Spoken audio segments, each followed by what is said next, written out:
Through the chair, you're live on HCAM TV. Right. Thank you, Bob. And who do we have? We have 1, 2, 3, 4, 5. So Bingo. I guess that's a quorum. So we can go ahead and get started. But Happy New Year, everyone. It is January 4th, 2021. And this is Gary Trendon. I'll hereby call the planning board meeting to order. Before we begin, actually, let me go ahead and read through the script and then we can get to the roll call. Good evening, everyone. This open meeting of the Hopkinton Planning Board is being conducted remotely, consistent with Governor Baker's executive order of March 12th, 2020. It's been almost 9 months. Due to the current state of emergency in the Commonwealth due to the outbreak of the COVID-19 virus. In order to mitigate the transmission of the COVID-19 virus, we are complying with the executive order that suspends the requirement of the open meeting law to have all meetings in a publicly accessible physical location. All members of public bodies are allowed and encouraged to participate remotely. The executive order, which you can find posted with agenda materials for this meeting, allows public bodies to meet entirely remotely as long as the public body makes provisions through adequate alternative means to ensure interested members of the public are provided reasonable access to the deliberations of the meeting. Ensuring public access does not ensure public participation unless such participation is required by law. This meeting will feature public comment. It will further include several public hearings, or at least one public hearing. For this meeting, the planning board is convening by video conference via Zoom app as posted on the town's web meeting calendar and the board's agenda identifying how the public may join. Additionally, the meeting is being broadcast by HCAM. Please note the meeting is being recorded and that some attendees, or all attendees, are participating by video conference. Accordingly, please be aware that others may be able to see you and take care not to screen share your computer. Anything that you broadcast may be captured by the recording. All supporting materials that have been provided to members of this body are available on the town's website via the web meeting calendar unless otherwise noted. The public is encouraged to follow along using the posted agenda unless I note otherwise. Shortly we will turn to our first agenda item. Before we do so, I'd like to cover a couple of ground rules. I will introduce each speaker on the agenda. After they conclude their remarks, the chair will invite board members to provide any comment, questions, or motions. Please hold until your name is called. For any response, please wait until the chair yields the floor to you and state your name before speaking. If members wish to engage in dialogue with other members, please do so through the chair, taking care to identify yourself. Not every agenda item will feature public comment, but for items with public comments, a couple of asks. We'll entertain public comment after the members of the board have had a chance to speak. All participants should use the raise your hand feature in Zoom, then wait to be acknowledged by the chair. All participants must begin by stating their name and address. And finally, participants must limit their comments to 3 minutes or less. Each vote taken in the meeting will be conducted by a roll call. And lastly, now that we've got a few more people here, I will go ahead and take roll call. So members, when I call your name, please respond in the affirmative. Rob Benson. Rob Benson here. Muriel. Gail Kramer here. Jane. Jane Moran, yes. Dave. Dave Paul here. Mary. Mary Larson Marlowe here. Deb. Deb Feinberg here. Sundar. Sundar Raman here, and Happy New Year to everyone. Thank you. Happy New Year. Thank you, Sundar. And Fran. Fran DeYoung here. Okay. And staff, when I call your name, please respond in the affirmative. Mr. Gelsich. John Gelsich here. Miss Pemberton. Stephanie Pemberton here. And Mr. Paradis. Phil Paradis from Beta here. Okay. So really quickly, I'll just talk through the agenda. We do have one public hearing tonight. We've got some other administrative items that we wanted to commit some time to. So those administrative items, number one is with the help of John in particular, but also Deb and Muriel, we have some proposed changes to the permit application process. Minor change from the meeting packet. We're only going to be able to vote on one of those tonight, but we'll get into some details on that. Two, if you recall, we had some discussion a few weeks ago about some 2021 objectives for the planning board. I want to just take a little bit of time and start to put together some plans for the year, as it's now 2021. We have some discussion around performance guarantee estimate for Whisper Way. We have minutes from November 30th. Our only hearing tonight is for 0 South Street, which I think we're pretty far along on, and hopeful that we can wrap that up tonight. And then lastly, we had a request from Ann Karnofsky. And this is not in the agenda, but it came to us very late. And so if Ms. Karnofsky is on the phone, which I think she is, I think her hand is raised. Ann, can you hear us? Looks like you're muted.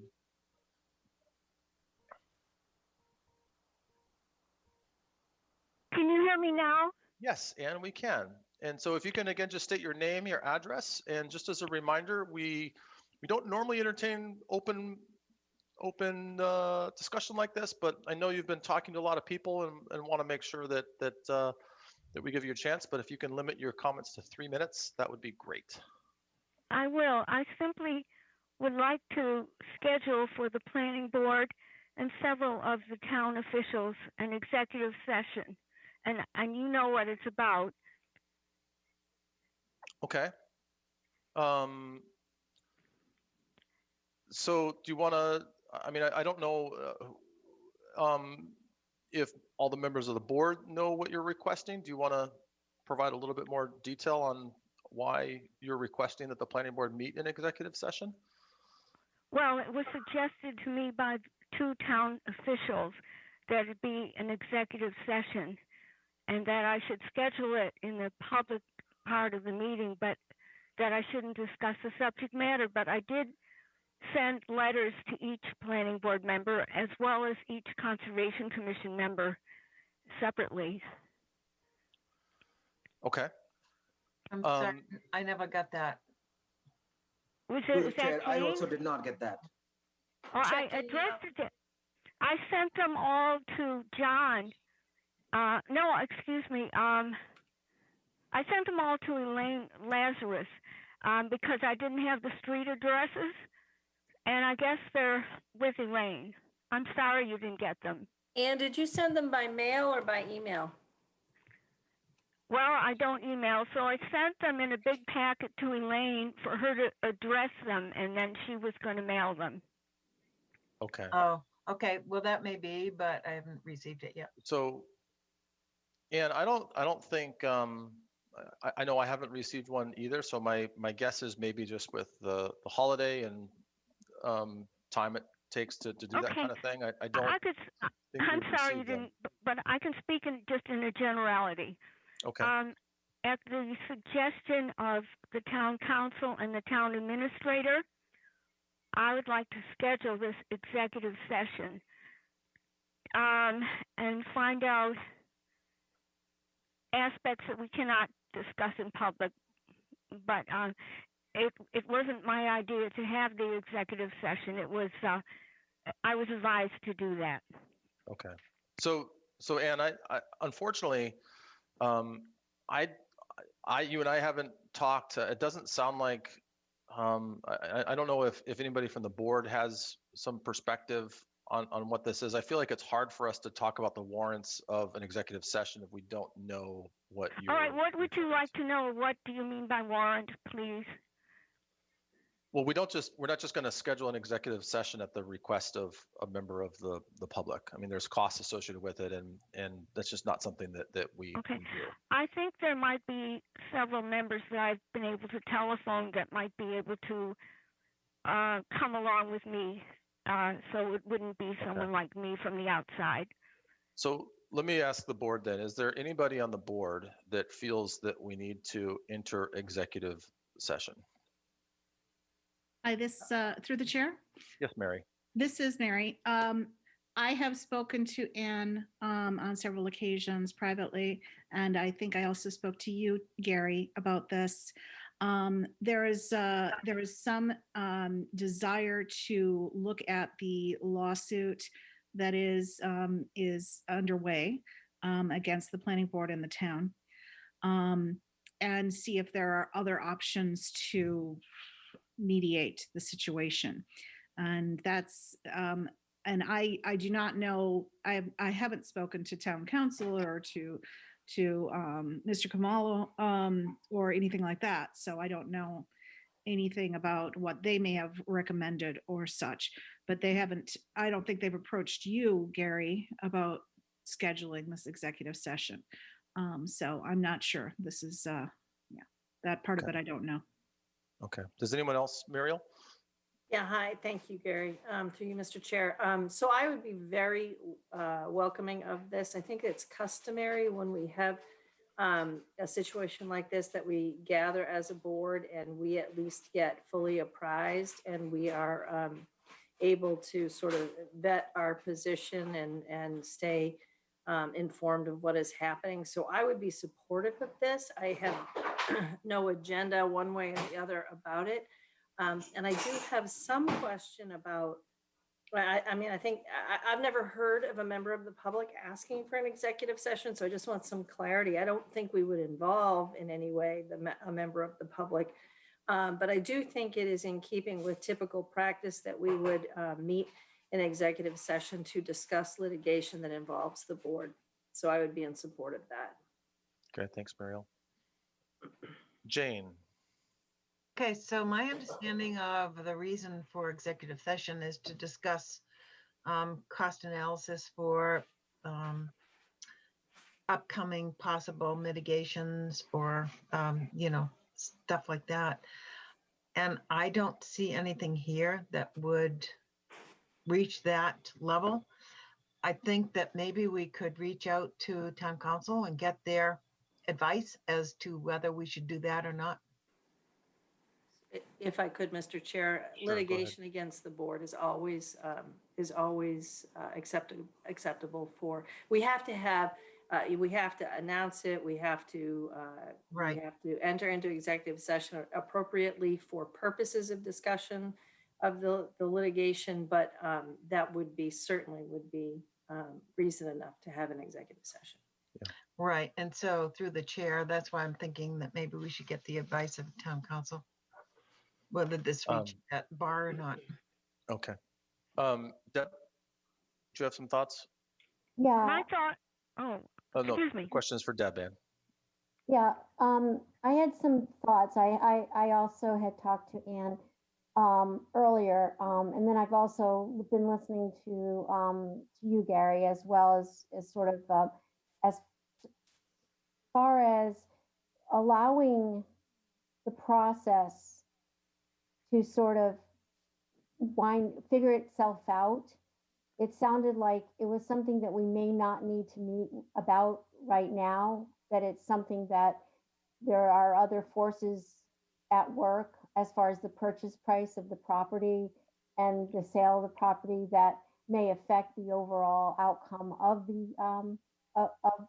the lawsuit.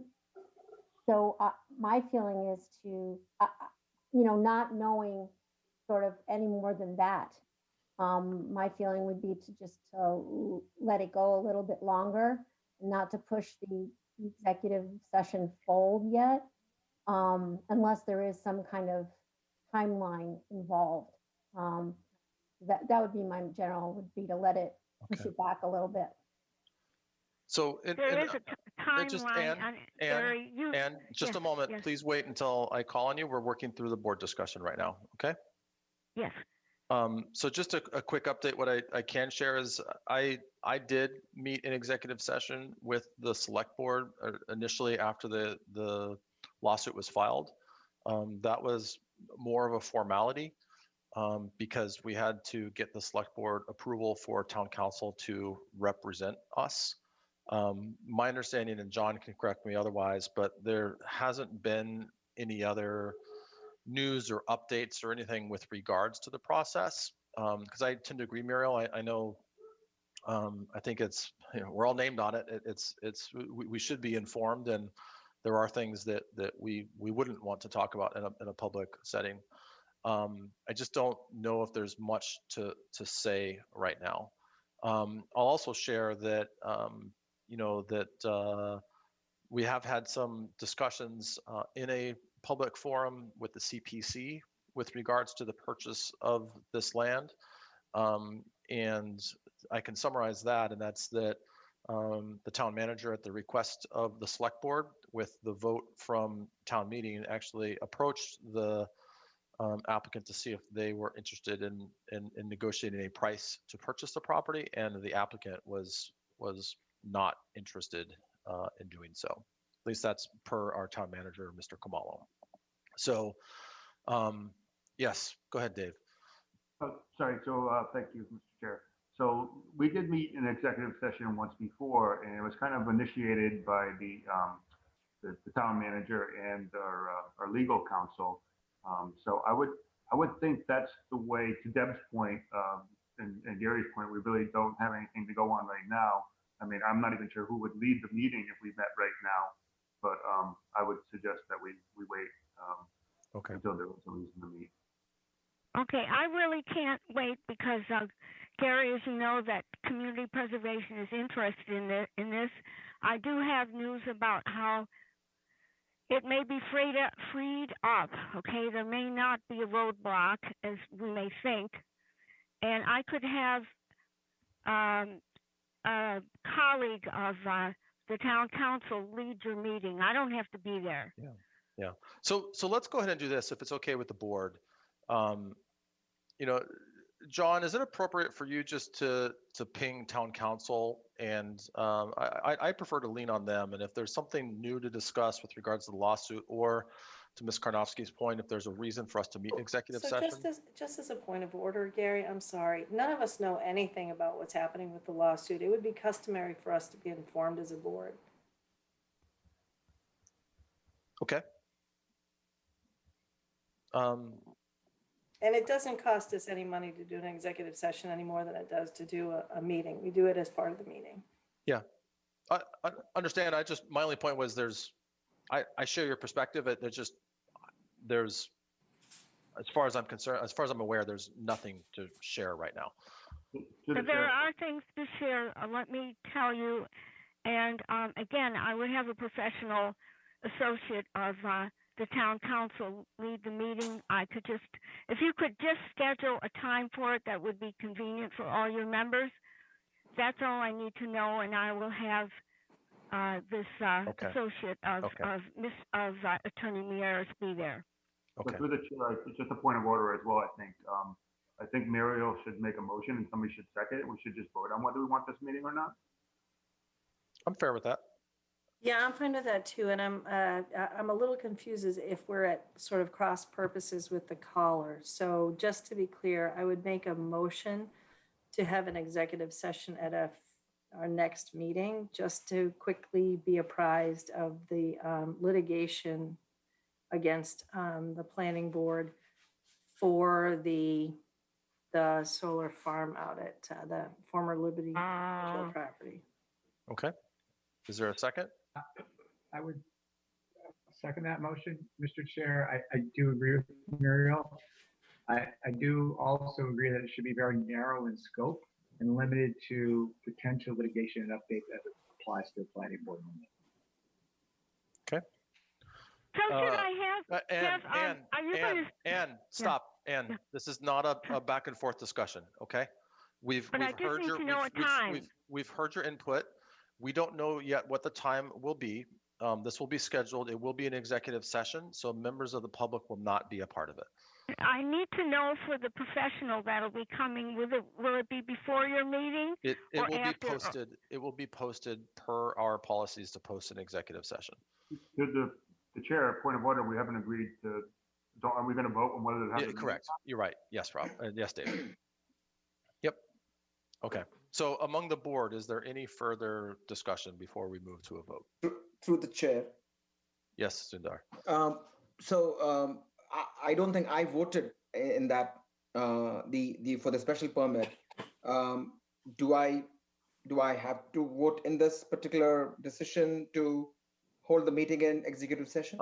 I think you can still vote in this because it's not pertaining to the hearing itself. It's only pertaining to us going into executive session. Okay. I have a question. Yes, Deb. Point of order as far as town council and who comes to this meeting. I don't believe it's Ann's responsibility to get legal support at the meeting. Is that right, John? Is that something you would do? I'm just, So- I'm not familiar with who Ann is referring to, so it would basically be at executive session, town council and the planning board. Unless town Well, it council would- decides to bring just someone so else. you could And- be fully informed. And I'm sorry, but we can't just interject here. This is not even on our agenda tonight. So I think what we heard is Muriel with a very specific motion to provide an update to the planning board on active litigation with a second by Fran. So that's what we're discussing here. If members of the board would like to make an amendment or something different, then we can do so and vote on that. But at this point, the motion is very specific to Muriel's request. Yes, Muriel. If I could just further clarify, I don't know that there is even a need. So the executive session is just because discussing pending litigation needs to have an executive session. I am very comfortable if the chair and the principal planner decide that we don't even need to have town council there, right? If it's just to get the board as a group apprised of what is happening, I'm comfortable with that. So I just want to be clear about my specific goal for the meeting. I think that it makes sense for the board to have a short conversation about any pending litigation. Thank you, Muriel. I think that's fair. Dave. I think just to add on, not add on, but discuss that a little further. I think if we are going to have an executive session, I think it would behoove us to have legal counsel there to guide us with our questions. Yep. So again, I think right now we're voting on whether we want to go into executive, not now, but schedule an executive session for a future date. My recommendation would be to reach out to town council and see, one, if they have any updates, and two, see if they believe it's worth them participating in the executive session. I'm inclined to lean on our professionals here and let them guide us through the process. Mr. Chair, if I could also make a comment. Mhm. The board members are able to reach out to town council, or if you'd like to reach out to me, and then I can reach out to town council and connect you. If there are specific questions you guys would like to speak to town council about, not trying to avoid an executive session, but there are avenues that you guys can reach out to town council and have your questions answered outside of a formal process. Thanks, John. Thanks, John. All right. So if there's no further discussion, we will vote on whether to schedule an executive session to update the planning board on active litigation. Mr. Benson, how do you vote? Rob Benson, yes. Muriel? Muriel Kramer, yes. Jane?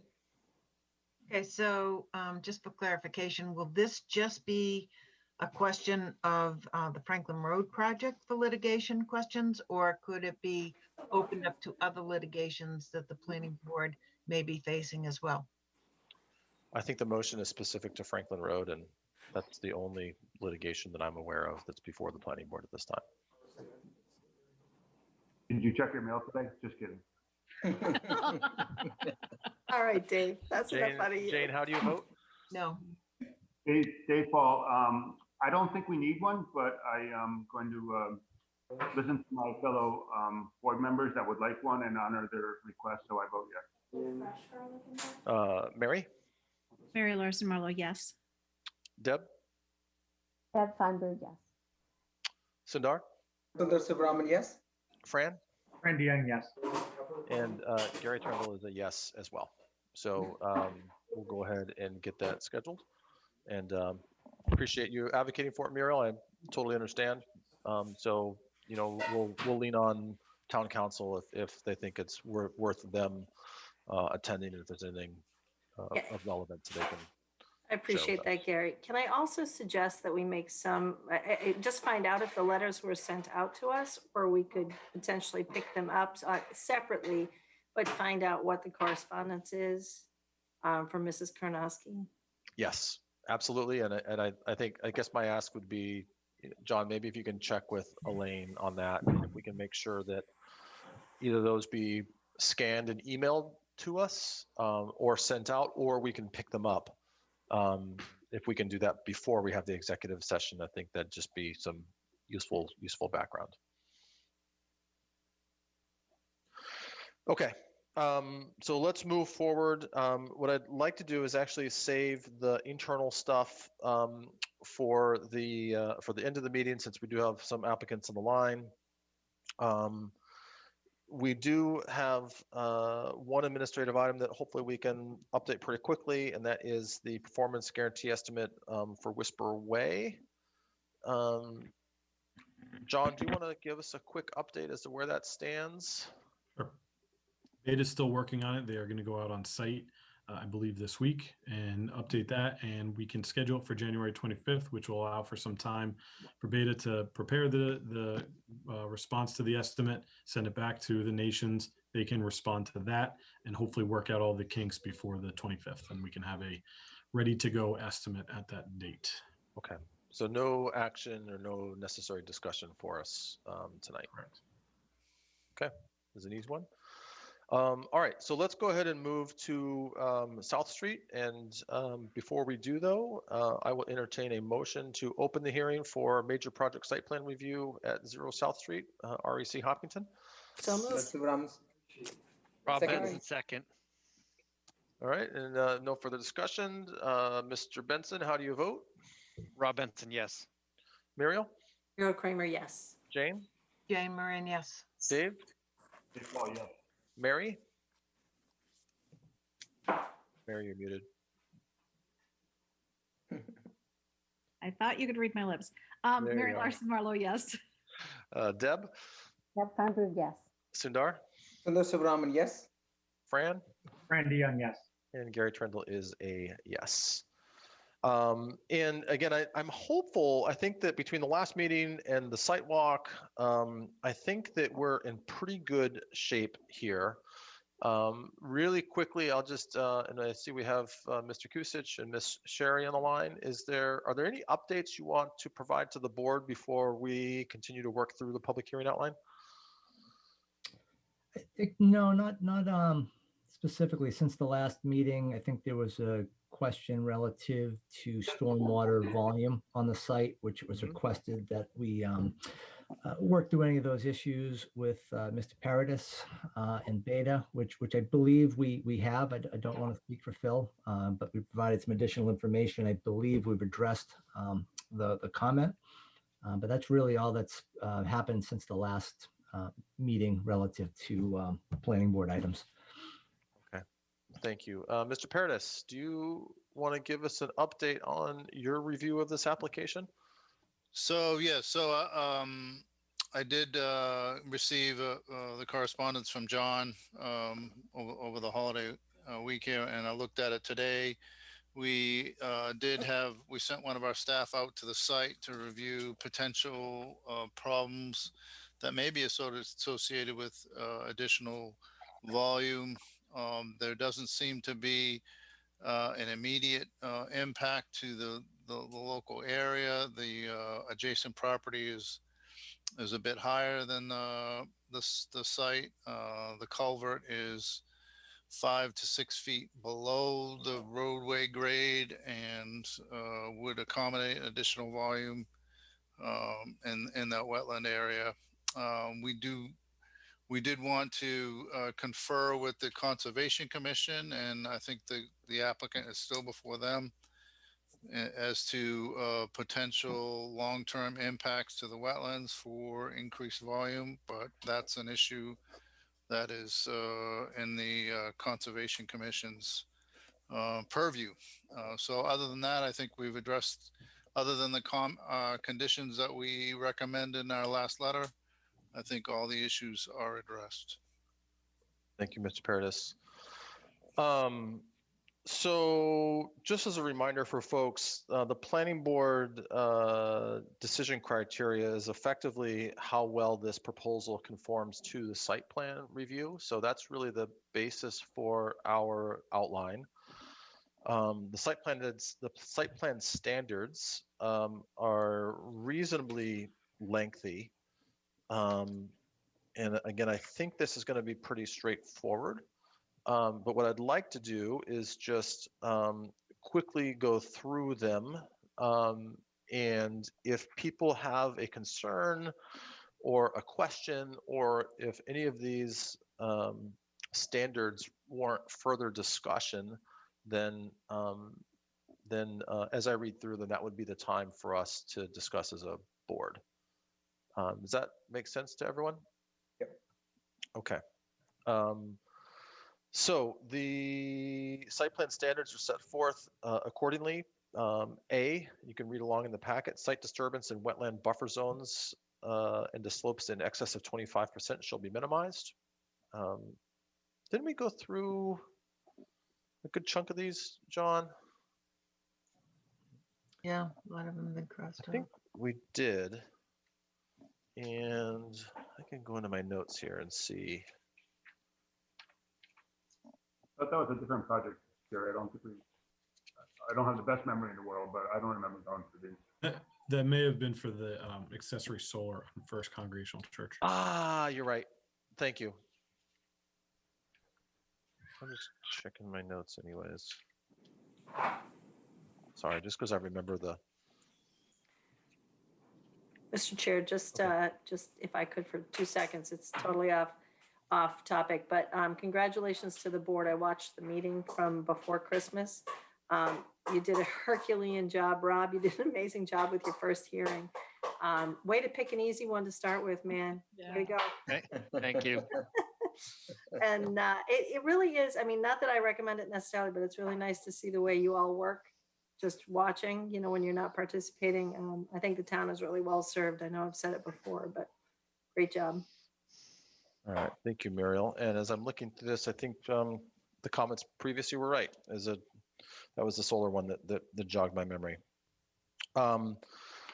So again, these are the site plan standards, site disturbance and wetland buffer zone and the slopes in excess of 25% shall be minimized. I don't think there's any issues on the site with that. Unique natural and historic features shall be preserved whenever feasible, and the use of section 210.117.2 lots with historic structures shall be considered as a mechanism to do so where appropriate. Tree vegetation and soil removal shall be minimized. The site activities shown on the site plan shall be screened from view from abutting properties in residential use. I don't think this abuts any residential use. All utilities shall be underground, and I'll save Mr. Paul the question, but the applicant, if you can just confirm that all utilities will be underground. Confirmed. Confirmed. Exposed storage areas, machinery, service areas, truck loading areas, utility buildings, and structures and other similar uses shall be visually screened from abutting properties and those using public ways. Screening methods may consist of solid fencing, landscaping, or similar proposals submitted by the applicant, subject to review by the planning board.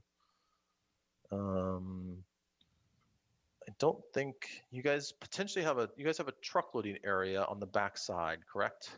Correct. We have loading bays on the back side, and I think we presented that there was a pretty significant wooded barrier there that I think we could see during the field visit that we had. However, at the request of the DRB, they did want us to add some additional trees along that back line, which we did do as well, and those are reflected on the most recent plan that the board has. All right, and planning board members, interrupt me if you have again a question or a comment. G, the site plan shall show measures to reduce and abate noise and odors generated from the site that will impact surrounding properties. I don't think yes, go ahead. Can I ask a question through you, Mr. Chair? Just because we don't know the uses, how do you mitigate for that kind of thing? That's just what I was thinking, Muriel. John, do you have any guidance on that one? Because hard to know if there's going to be any noise or odors without knowing what the use is going to be.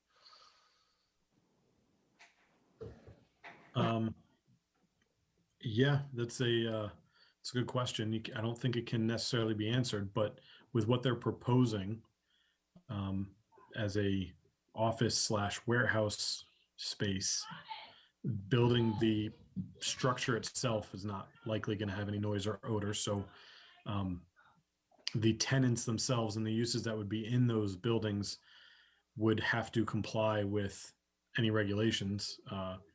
And I guess if they become in violation of the site plan approval by producing noise and odor, that would be something for the ZEO to enforce. Okay. If that Thanks, is a John. good enough answer. Jane, you see your hand is raised. Sure. So I don't think this applies to the applicant because there is not a residential area. But some things I've run into in the past is particularly dumpsters showing up, you know, the dump truck showing up to offload the big dumpsters at 3 or 4 in the morning, and that sometimes affects the residents. But I don't think that that's an issue here. But my question to John is, do you know if there is a bylaw in town that restricts the dumpsters from coming in at certain hours? As far as trash removal, I don't know if there's a specific bylaw that pertains to that. Okay. But there is a noise bylaw in place. It's in the general bylaws. And that probably pertains to that. Yeah, I think it does, but I don't think in this case it pertains because there doesn't seem to be any residentials in the area. Okay. I mean, given the nature of the property, I'm comfortable moving on, particularly given that we have other noise constraint, or we have some noise controls within our bylaws. But does anybody feel otherwise? Okay. The site plan shall comply with all zoning requirements. I believe it does. The site plan shall maximize the convenience and safety of vehicular and pedestrian movement within the site and to and from adjacent public ways. Parking areas shall be designed so that they are safe and convenient and do not detract from the use and enjoyment of proposed structures. Parking areas shall be designed to facilitate safe pedestrian access to the structures and other on-site facilities. I know we talked some about the parking design. We didn't talk specifically about safe pedestrian access to the structures. Does the applicant have any comments on that particular standard? Sure. I can just speak to that. Internal to the site, we do have sidewalks surrounding the building, so folks that will park within the parking lot can get into the building. We don't have a proposed sidewalk out to the street. There isn't a sidewalk on our side of the road, nor is this a business where we expect that people would walk up to it. So I think we provide the access we need. I guess the only reason I'm hesitating there is that in general, I'm love to hear the board's thoughts on this, but we generally like to install sidewalks for access. And candidly, at some point, if a sidewalk becomes available, or if a sidewalk is installed, if there's sidewalk across the street, then I do think we want to provide for safe passage of pedestrians. John's pulling up the drawing there, but while he does so, I'm curious, do other members of the board have any thoughts on a sidewalk along the drive? As I look at it, there is a wetland crossing, so it would add a little bit of additional disturbance to the wetland. Yeah. Who was that, Fran? Through the chair. Yeah. I mean, it feels like it's adding something here that I'm not sure there's a real need for. The sidewalks on the other side of the street, looking at the adjacent property, they do not have a sidewalk that goes up to the main road. So I'm not sure, looking at it from the perspective of if we're going to do it I'm not sure it really makes sense to do it for the applicant. Jane? Sure. So, I kind of agree with Fran in that aspect that we don't really need to build a sidewalk, but what might be interesting is if they can leave a 5 foot section so that maybe in the future, if sidewalks do come along, at least there's area to build that sidewalk. Secondly, what I'm thinking is, and I don't know if this comes into play in item L or M, Yeah. either sidewalks or driveways, but we had seen a significant amount of stones on the site, and we had asked the proponents if they would be amenable to taking those stones and using them as some sort of border or boundary for either the sidewalk or the driveway to beautify the area and repurpose those stones. Yes. I think on the sidewalk, they had said that they would be open to that. I think it's a good question. But let's continue on the sidewalk theme. And, and to your point, Jane, topic M here is sidewalks shall be provided along the entire frontage of the subject property along existing public ways. The planning board may approve alternative provisions or waive the requirements of the standard situations where sidewalk construction or use is not feasible or practical. I think, Dave, did you have a comment on sidewalks? First a question, then a comment. We are talking about the sidewalk, potential sidewalk along the driveway, correct? So in the item L would be, item J, not L. J. Item J is that the parking areas shall be designed so that they are safe and convenient, and that parking areas shall be designed to facilitate safe pedestrian access to the structures and other on-site facilities. Okay, but just when the other board members were saying they didn't need, through you, Mr. Chair, the other board members were saying that they didn't see need for a sidewalk. I wasn't sure if they're talking about the driveway along the street. Along the street. Okay, because I don't feel like we need one along the street for sure, because we have one on the other side. But is there going to be one along the driveway? And if not, I would suggest that there is one, only because there's going to be a lot of trucks going back and forth. And if people want to get from the building out to the sidewalk on the street, I think that would be a safety concern. Try and get across to Dunkin' Donuts. That's what I was thinking too.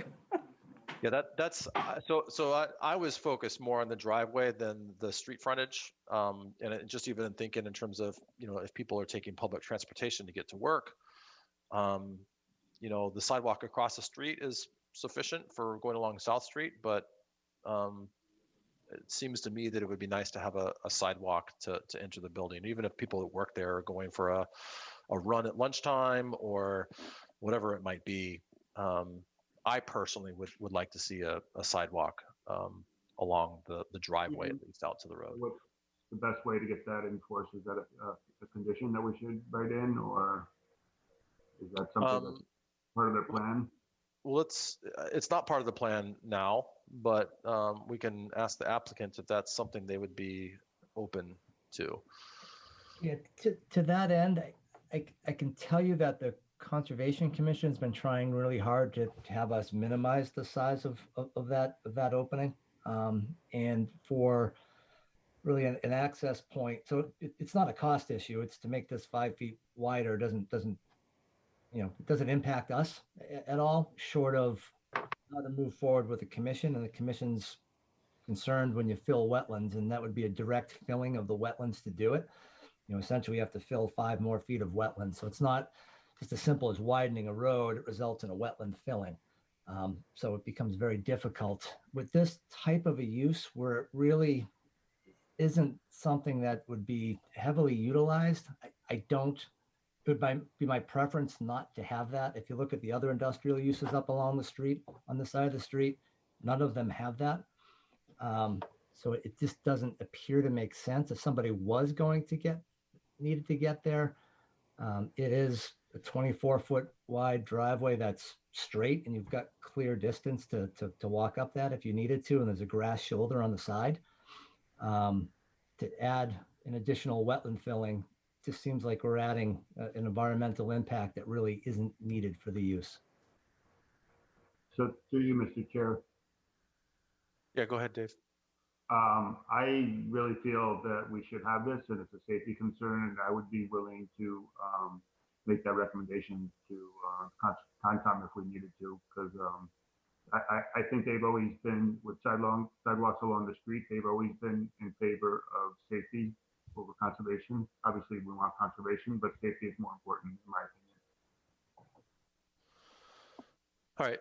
Do any other members of the board have any comments on specifically on a sidewalk, a potential sidewalk along the driveway? Jane. I agree with Dave. It's a safety issue. Yeah. I'm in agreement too. Okay. I agree too, and I don't think it would be taking up that much more wetlands to provide, especially considering we don't know the definition of who these people who are tenants are going to be. I think Right. you know, if they're going to have 2 or 3 people working there, or are they going to have half a dozen or a dozen? I think we need to err with caution. Okay. So process question for John. If we condition this to ensure there's a sidewalk along the driveway, and Concom denies that because of it, then what's the next step in the process? Because we run into this issue a lot where we want things for certain reasons that we think make for better planning. Concom wants to minimize wetland impact. If we were to condition this and Concom objects to it, then what's the next step in the process?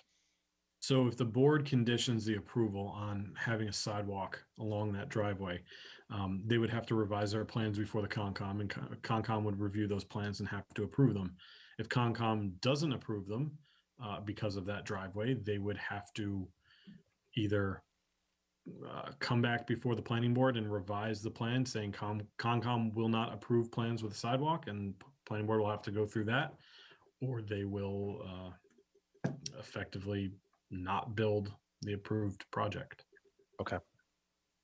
All right. So I agree with the other comments made that I think it's worth conditioning this for a sidewalk. Again, we don't know what it's going to be used for. Safety and access, I think, are important to us.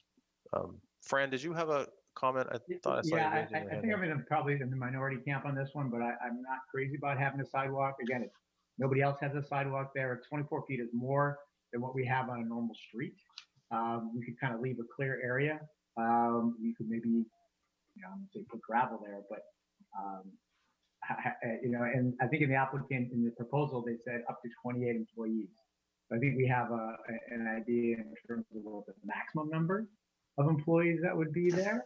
And it just feels like I think we're adding additional condition on the applicant that seems, I don't want to say unprecedented, it's kind of a strong word, but understanding the safety concerns, I think I'm not in favor of a sidewalk. Okay. Is anyone else opposed to conditioning the sidewalk? No, the chair, I'm neutral to this. I do see both sides. If there is no precedence for other properties having a sidewalk on the driveway, it does seem, I don't want to use the term unfair, but it seems that we should be following that precedence. But I also see the other side. So unfortunately, Well, and I would argue too that looking at the site plan standards, parking areas shall be designed to facilitate safe pedestrian access to the structures and other on-site facilities. And I realize you can make an argument that the driveway isn't between the parking lot and the building, but I see the spirit of that along with as making sure that pedestrians can safely access the building. So, okay, let's move forward. Okay. Sorry, through you, Mr. Chair. Just Yes. I don't want to get off with a couple quick comments. One is that if we do condition this, I would suggest that we do asphalt and not cement. I think it's less expensive and more aesthetic in that section. My second point is for those comments about other buildings not having a sidewalk. I think you will find that some buildings in town do have a sidewalk along their driveway. And I do want to make a point too that I think a lot of the other buildings have multiple access to the main road, where this just has one access. Okay, thanks, Dave. All right, let's move on. K, the site plan shall minimize the number of curb cuts on public ways. There's only one. Certainly done that. L, driveways shall be designed to ensure safe site distances at interior and exterior intersections and along driveways in accordance with applicable AASHTO requirements. It's a straight road, pretty clear there. Sidewalks shall be provided along the entire frontage of the subject property along existing public ways. The planning board may approve alternate provisions or waive the requirements of the standard in situations where sidewalk construction or use is not feasible or practical. The applicant has requested a waiver of this, and I am supportive of not having them install a sidewalk along the frontage here, particularly given that there's a sidewalk across the street. And levels of illumination shall be provided as follows. Number one, no property may have exterior lighting that exceeds the average illumination level recommended by the Illuminating Engineering Society of North America for such use as set forth in lighting facilities for parking facilities. Two, for pole mounted lights in parking and driveway areas, the height of the light source shall not exceed 15 feet, which shall be measured from the ground at the base of the pole to the bottom of the fixture. To the applicant, how tall are the light fixtures? They comply with the standards. I recall it being 15 feet, was my recollection. Okay. So, set and confirm. So it complies with the regulations. That is correct. Pedestrian area lighting shall utilize fully shielded fixtures, and the height of the light source shall not exceed 12 feet, measured from the ground at the base of the pole to the bottom of the fixture. No exterior lighting may interfere with the safe movement of motor vehicles or on public ways or private ways open to the public. Mercury vapor lamps shall be prohibited. Uplighting shall be permitted only when used in one of the following manners. A, to light a primary entrance. B, to light local, state, or national flags. Or C, to highlight or illuminate a building facade or landscaping, or to highlight or illuminate statues or monuments. 7, floodlighting shall be permitted only if the fully shielded fixture is utilized and no lighting will fall upon the property of others. 8, safety and security lighting shall use motion sensors, photocells or timers to control duration of nighttime illumination.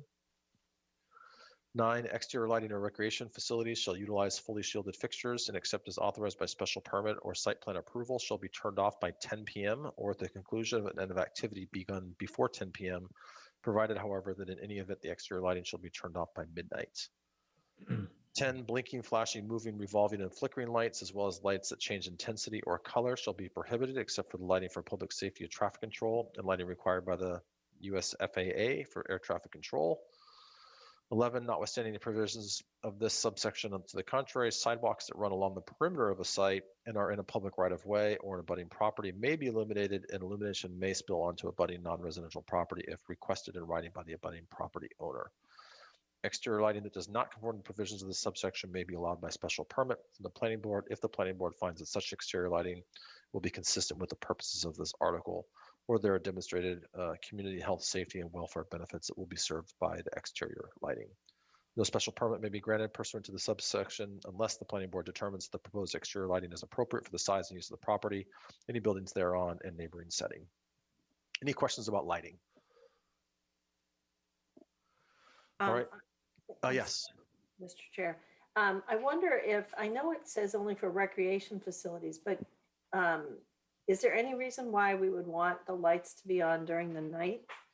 I mean, wouldn't we want them off as if they were like the recreation facility? Wouldn't we want them to be off when the place of business is not operating? That's a good question. I remember some tweaks to this bylaw a few years ago. John, I don't know if you can help me out here, but what are the hours restrictions with uses other than recreation? And I'm just going to look here really quick.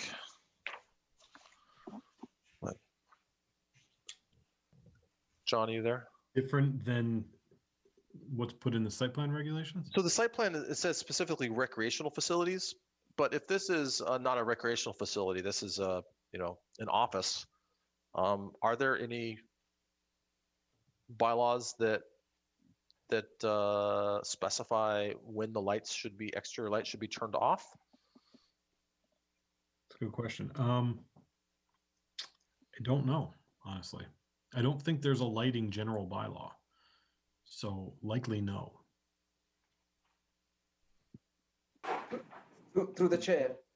Yes, Sundar. I mean, unless we are stating that people can't be working very late into the night in that building, in which case, for their safety, and because when they come out to drive home, those lights would need to be on. So isn't there a fundamental conflict in something that we might be saying? Because if somebody could be working until midnight.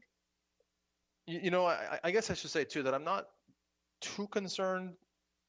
I know the general concern with light pollution. I also, this property is going to be pretty well screened from everything. Not everything. I guess it's on the northern side. It's closer to the boundary. But I don't know. I'm not terribly concerned about this. I'm just trying to look quickly through and see if there is any other language with regards to lighting. But So they Jane. can have safety Through and the chair, sure. So I'm thinking that if we're in a residential area, it would be more important. But where this is really in an industrial commercial area, I would say if the owners of the property want to pay the light bill, you know, who cares? Muriel. I'm sorry, yeah, I didn't mean to interrupt. Thank you, Mr. Chair. I think I care. I think a lot of people care about light pollution, but I also understand the point that it's a pretty secluded spot. I just wonder if, you know, the safety and security lighting with motion sensors can be on. Certainly if somebody's there late, that they will be, you know, have lighting available to them. For example, like even the Main Street, the building in Main Street where you hit the button before you go out, if you're there after hours and turn on the lights. I mean, there are ways to make sure that there's lighting available if somebody's actually working or using the site, but it doesn't have to stay lit all night. Yeah. So Is there plans to have it lit all night? We could just ask. Maybe we could solve this. And from an operational standpoint, I really don't know what the tenant's plan would be relative to that. I think if they're going to be using it and expect people to come in and out, they'd probably want it lit. If that wasn't how it would operate, my sense is they would probably shut the lights off and not pay the electric bill. Yeah. Would make sense. Yeah, I mean, the other thing I'd say too is that to some degree, I think that the bylaws should be our guiding principle here. If we felt there was a situation that necessitated, I can't speak. Necessitated, thank you. Something more, then we could do so. But I guess for me, I'm comfortable that this is going to have to conform to our bylaws.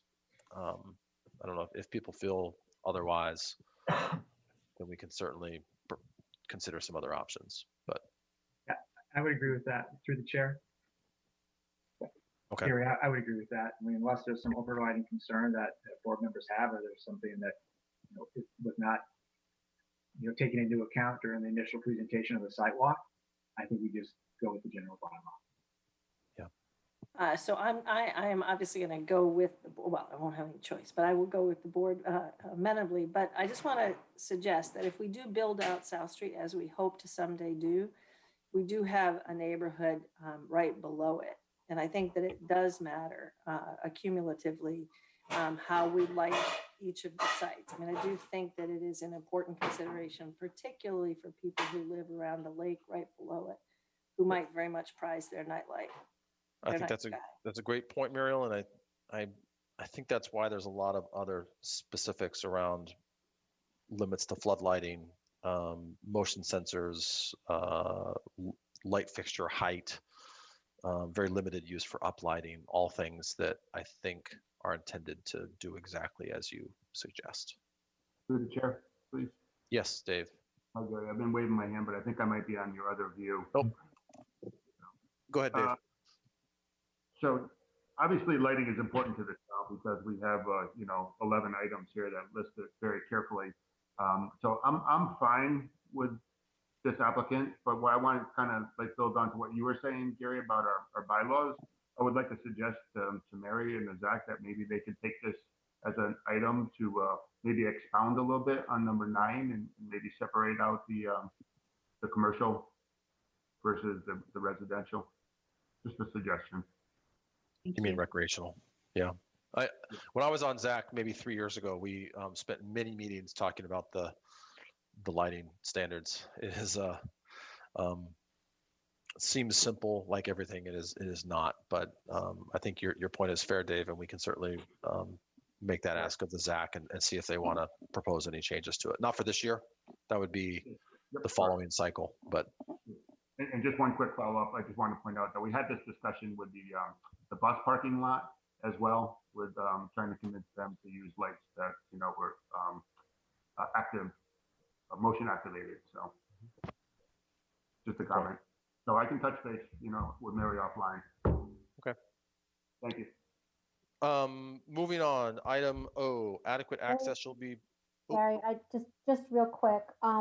I did take a look at the overall height of the fixtures in the rear of the parking lot. And so I have a question for the applicant. I noticed that they were 15 feet high. And then I just wanted a further clarification on what the bushes and trees that were being placed in the back, what the heights of those would be. Because along the 5 poles right now in the back of the parking lot. And then I skimmed, I went over to the planting arrangement, which looked very nice and dense. I just was hoping to get a further clarification on what those trees would be. Would they be the height of the poles? Would they be lower than the height of the poles? And then if they were lower than the height of the poles, I would be concerned about the light bleeding through to the highway. Mr. Kusich, do you have any details on the screening height Yeah, of the mature I heights? think, yep. Towards, to the, based on the request of the design review board, like we mentioned, we have added a row of trees along that back property line. They vary. We've got a couple of different types of trees in there, but they were designed to be evergreen trees. That was a request as opposed to deciduous, so they maintain their leaves throughout the year. The light poles are 15 feet high. The trees are not going to be 15 feet high at planting. Those are extremely large trees. There would be the standard size trees at planting. I think it's probably a 6-foot tree. And then they would grow over time. Particularly, we've got some green giant arborvitaes, or those typically can grow up to 3 feet per year. And I think sorry, John, I don't mean to interrupt. Through the chair, we had talked about not wanting arborvitaes. We had talked about wanting evergreen tree that would perhaps be more durable and more familiar with the existing environment. Like deer resistant? Yeah, a spruce or a, yeah. But we have some spruce in there as well. We didn't want to have one type of a tree going all the way throughout, because you typically want to mix it up a little bit. But we did have some Colorado spruce in there as well. Yeah, I'd like to just put forth the hope that the arborvitae would be taken out and another type of evergreen would be put in. Also, I guess what I also wanted a further clarification is, so if the poles are 15 feet high and you're putting 6-foot trees, and you're making sure that the trees will have space to grow, what is the height? So the poles are down near the parking area, or just up, upside of the curb, most likely, right? And the trees are set up maybe a little bit higher than that. So the trees are perhaps at 7 feet, or is that true? So, sorry, Deb, I guess I'm not sure. Discussed is down below. Am I breaking up? You were breaking up a little bit, but Deb, if I could just interject really quickly, I don't know if the screening is necessarily if its intent was to block the light from any parking lights. I think it was more just for visual purposes. If I were to sort of drive down the 495 corridor there are multi-story buildings and multi-story parking garages that have lights on top of them that are Yeah. quite a bit higher. So I don't think there's a big safety issue there. But Gary, it's not necessarily to the safety issue. What I'm trying to sort of help with is that one of the really nice things about driving south of 90 towards Hopkinton and away from Hopkinton and down throughout Hopkinton is that it's very treed and it's very deceptive as to really how busy we are. And one of those, and that's nice. It's nice to be screened. So I'm just hoping that in all this with the lights and with the trees that we can try to adjust to make it screened, to keep it screened. I think that's a fair point, Deb, and I would argue that they're doing that. They've got a mixed set of species, things like Colorado spruce and some other evergreen shrubs that will grow to be much more substantial. Mr. Chair, just a quick comment. Yeah, Dave. Quick comment on the arborvitaes. First of all, I'm not sure why Deb is against the arborvitaes because if we start going with hemlock, that's a big expense for a lot of our builders, and I think arborvitaes are fine. What I just wanted to mention to the applicant is that there are deer-resistant arborvitaes, the giant green. So if they could use the deer-resistant, that would be very helpful if they go in that direction. Yeah, they are. Okay. All right. Are we okay to move on? Okay. Adequate access shall be provided to each structure for emergency vehicles and personnel. P, the site plan shall conform to applicable Massachusetts Department of Environmental Protection stormwater management regulations. The site plan shall show adequate measures to prevent pollution of surface water and groundwater, to minimize erosion and sedimentation, and to prevent changes in the potential for flooding. Stormwater management facilities shall be designed so that neighboring properties, public ways, and public storm drainage systems will not be adversely impacted. And I think that's where, from my perspective, we can rely on Beta's analysis.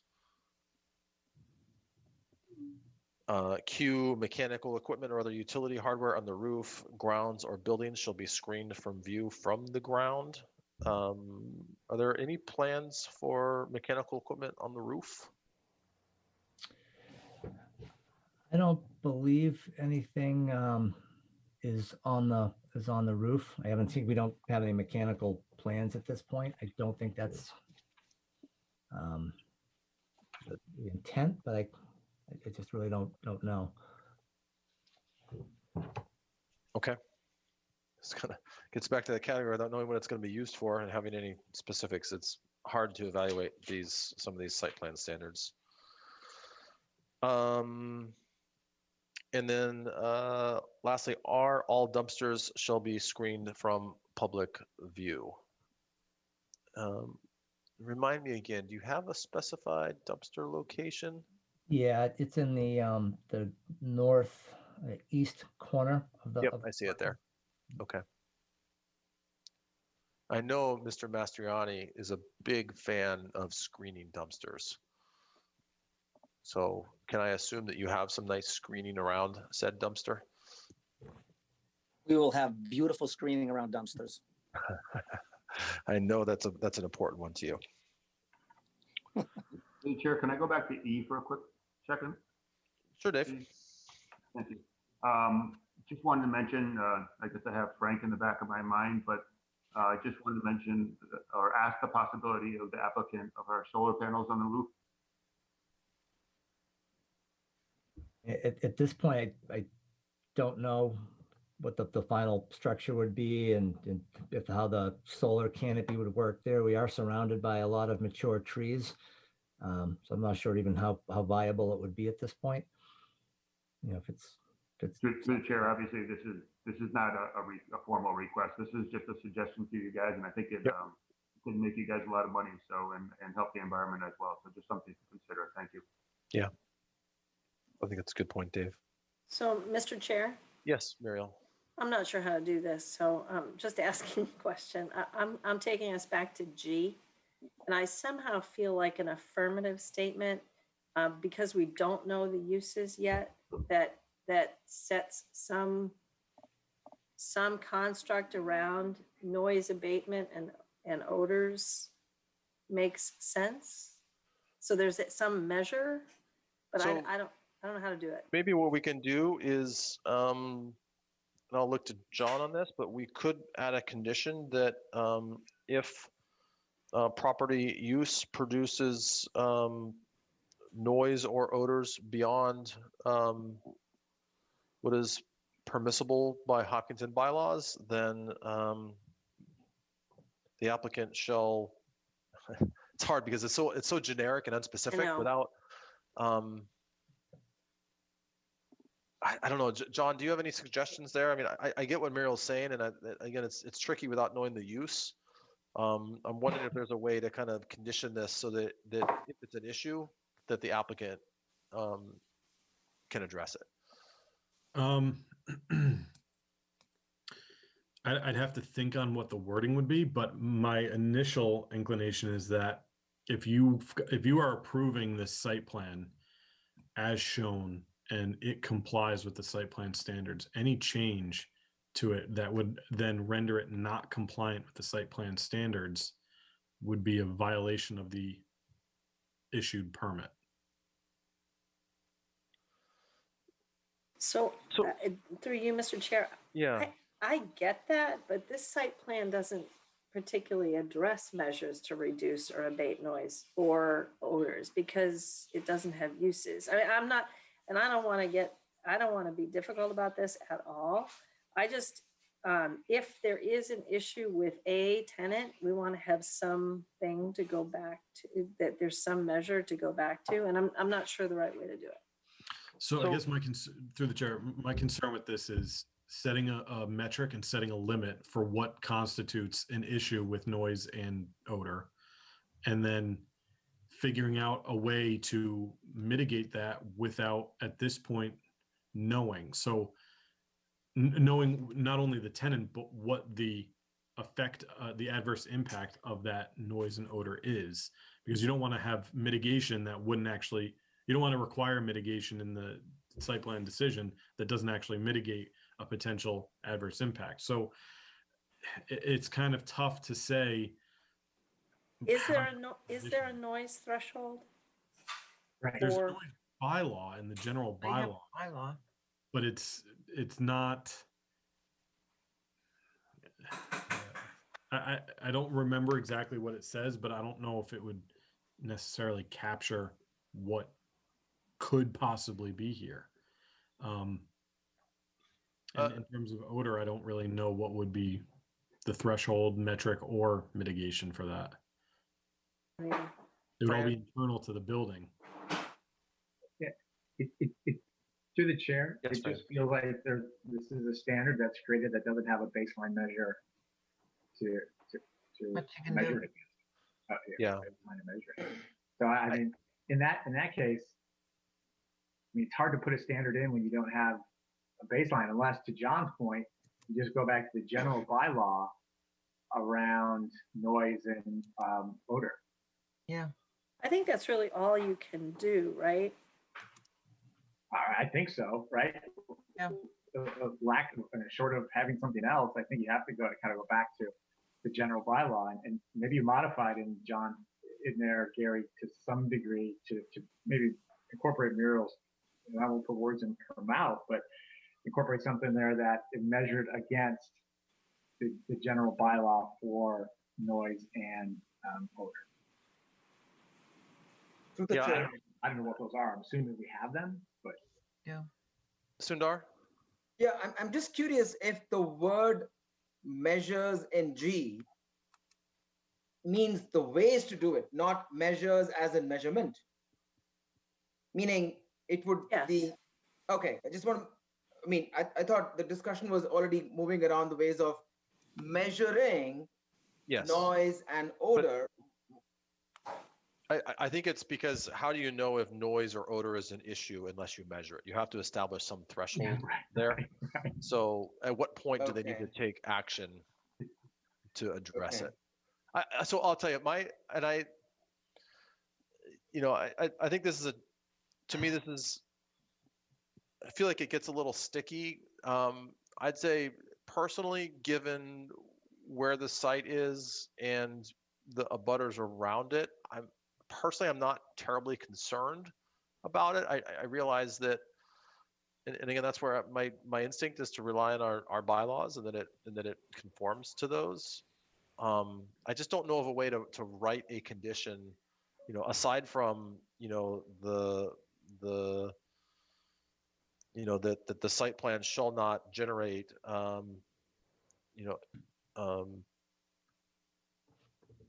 inappropriate levels of noise or odors. And if it does, then action or measures shall be taken to address. But I don't really think that does a whole lot for us. Well, go ahead, Jane. I think we already have measures in place with our zoning bylaws that give people the option, if they do have a problem, if noise or if smells do occur, they can go to the appropriate town, body and make a complaint and address it through that. There's only so much we can do in the planning. There's always existing bylaws that already are on the books that address that.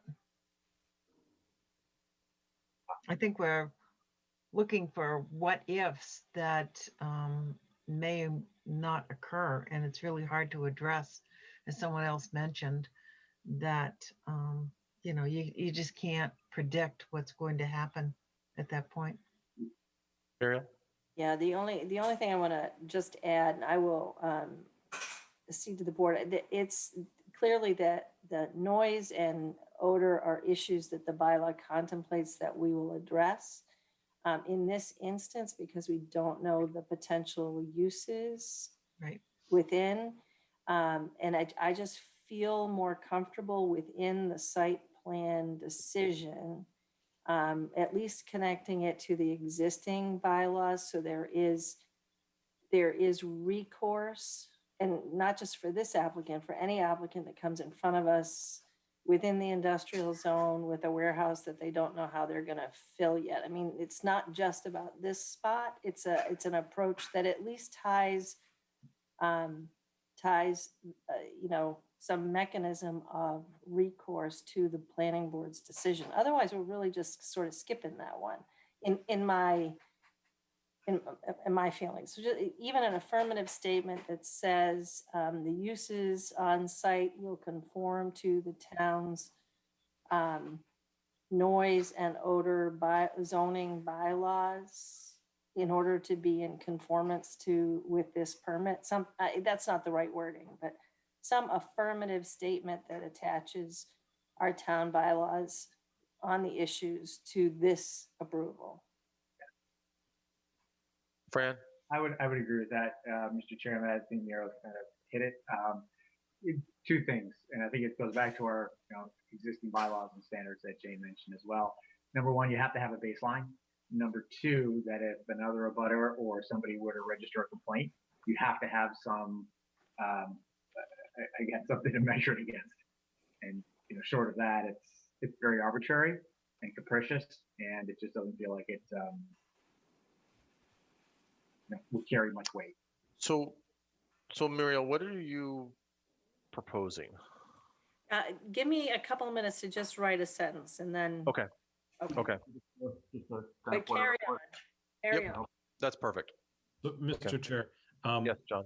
I looked into the general bylaws, and there is no bylaw that addresses odor other than wastewater odor and kennels that have odors.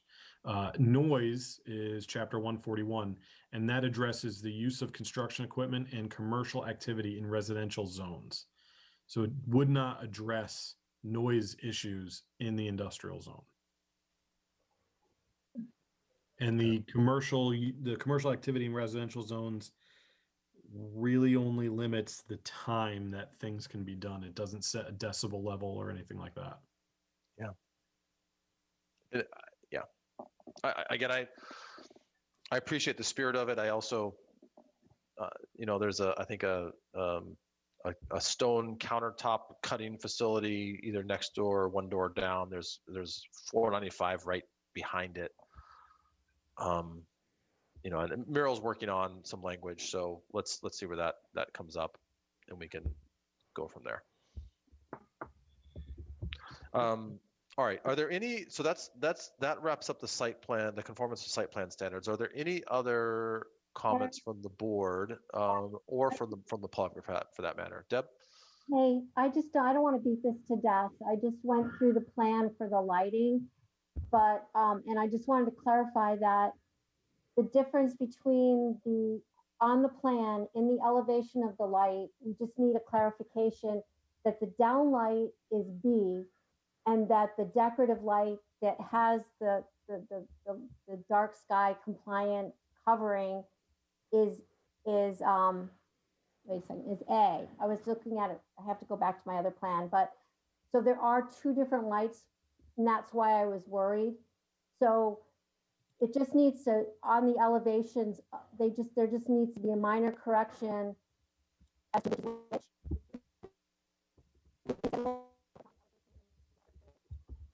on the detail section of each one. All right, Mr. Kusich, can you just, I don't know if you, Deb, you broke up there for a little bit, but I apologize. the two different lighting types, A and B, I think Deb's just asking for some. It had to do with the shield. So A had I think a side shield is what it was, just to make sure, because we had to keep everything on the property. Yeah. So where we had A, it had a shield on there. It's where we were close to the property line, just to make sure that we would contain everything. So is A more modern and down? It's sort of more simplistic in design versus.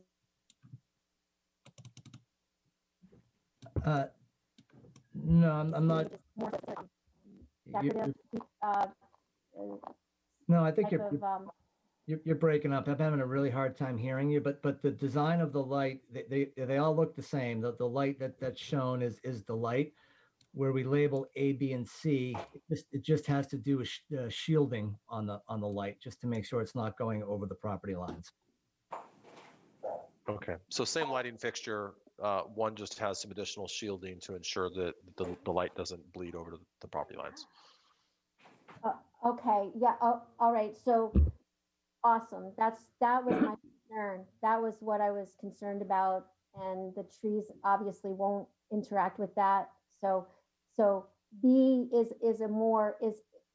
that covering around the outside of it. That's great. Thank you. You're welcome. Okay, any other comments? Yes, Jane. Okay, just one. I'm not sure where the conversation for repurposing existing stone walls would come in, either under the site plan or proposed conditions. Yeah, I was thinking that would be a proposed condition, something to the effect of the applicant shall yeah, that's fine. relocate existing stone walls as it's not going to be it's not going to be a strongly worded one, but as possible on the site, something to that effect. Through the chair, Dave? Yes, Dave. First of all, I just want to let you know that I just sent this condition to John, suggested condition about the sidewalk along the driveway to be helpful. If John can acknowledge that you got that. I can, and I was actually going to raise a point about that, so I can either wait until the board has asked all their questions, or I can talk about it right now. It's up to the chair. Go ahead now, John. So Phil looked at Google Maps and said that only 3 properties on South Street have sidewalks adjacent to driveways, and that includes Price Chopper, 50 South Street, which is a large office building, and 176 South Street, which is Dell EMC. And those are all on the west side. No driveways on the east have sidewalks. One of the suggestions I was going to make to hopefully make the process between Concom and Planning Board smoother is suggest maybe not adding a sidewalk, but adding signalization at the end of the driveway and on both ends of the driveway. So if somebody were to use the driveway as a pedestrian, they could push the button somewhat similar to what they do in a crosswalk, where it kind of flashes on the other side and says stop. And then they can have that on both sides, therefore utilizing the driveway as a pedestrian access instead of having that sidewalk on the side, which may be an issue for Concom. Yeah, so I'll just share my, go ahead, Jane. I was saying, also, could you just use like a solid white line, like 4 feet from the curb to indicate that this is like an extra wide boundary so people could walk on the existing driveway? If I could speak to this. Sure. Go ahead, John. Thank you. And I think that's one thing I was going to say before. If you do look up and down the street, there just aren't, any sidewalks here. And the reason there aren't is just because of the types of uses that we're dealing with. It's not a highly pedestrian use where we have a lot of traffic and a lot of pedestrians. You have low traffic into these sites and low pedestrians. So I think to have a sidewalk, as was suggested, would be very, very problematic with conservation. I mean, they were very interested about us actually looking to shift the driveway to maybe, where the wetland funnels down a little bit just to save 100 square feet of wetland filling. They were very, very interested in that. It was very important to them. I would hate to get into a circular argument, and I've been there before, where you have two boards that just don't see eye to eye necessarily, and they have competing conditions. I would always err on the side of safety and caution, and frankly, to put my stamp on something, I really need to do that. If I'm going to design something that I don't think is safe, I couldn't put my stamp on it. To that end, I don't think having a sidewalk here makes this an unsafe scenario based on the type of use that it is, the traffic, the sight distance that you have there. I feel very, very comfortable with it. It's a 24-foot wide road. If somebody wanted to get there, there's enough distance that they could get there. Adding an additional sidewalk, I think, adds extra environmental wetland filling, and it's something that the Concom was very clear they didn't want.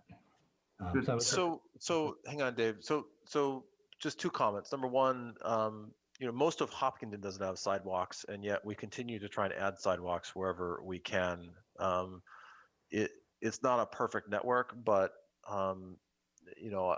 I personally feel pretty strongly that when we build something new, that pedestrian access should be included whenever possible. Whether it's a sidewalk or a stripe on the road or something like that, I'm open to that. I don't know what happens if it's striped in such a way that there's a 4-foot shoulder, and the road becomes narrower. I don't know if that eases the situation with Concom, but personally, I just I think that we want to include pedestrian access wherever possible. And then the argument that only 3 other properties on South Street have sidewalks accessing them, to me, doesn't sway me. Dave. Right. Thank you, Gary. I totally agree with you. And just to add on to that, we haven't even asked the question of ComCon yet we're making up excuses not to have it. So in my past experience with ComCon, we've asked them one time for a sidewalk on Wood Street if we could have a variance to put a sidewalk in, and they wholeheartedly supported it. So I wouldn't want to. I feel strongly like Gary that we should have the sidewalk. I mean, Jane? Just to add on quickly, these trucks are wide. Oh, sorry, I don't want to interrupt, Jane, but these trucks are wider. If you guys look at landscape trucks and the big, huge leaf trucks and all that kind of stuff, these are wider. And there are going to be a lot of folks working there that want to go across the street to Dunkin' Donuts or go for a walk. Yep. So. And I also just add too, we don't know what the use is going to be. This could be recreational facility. It could be batting cages. It could be a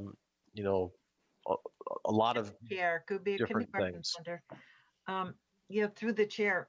It could be just a simple stripe line, painted line, similar to what we use currently for bike lanes. You know, you could have a pedestrian lane so that it could be multi-use, so that traffic could use it if they need to, or if there are people in that lane, you know, obviously the traffic has to stay away from it. Just a thought. And we, So what if we, Fran? I see you're doing a very good poker face. But I'm wondering if maybe instead of conditioning a sidewalk, if we condition for safe pedestrian access along the driveway.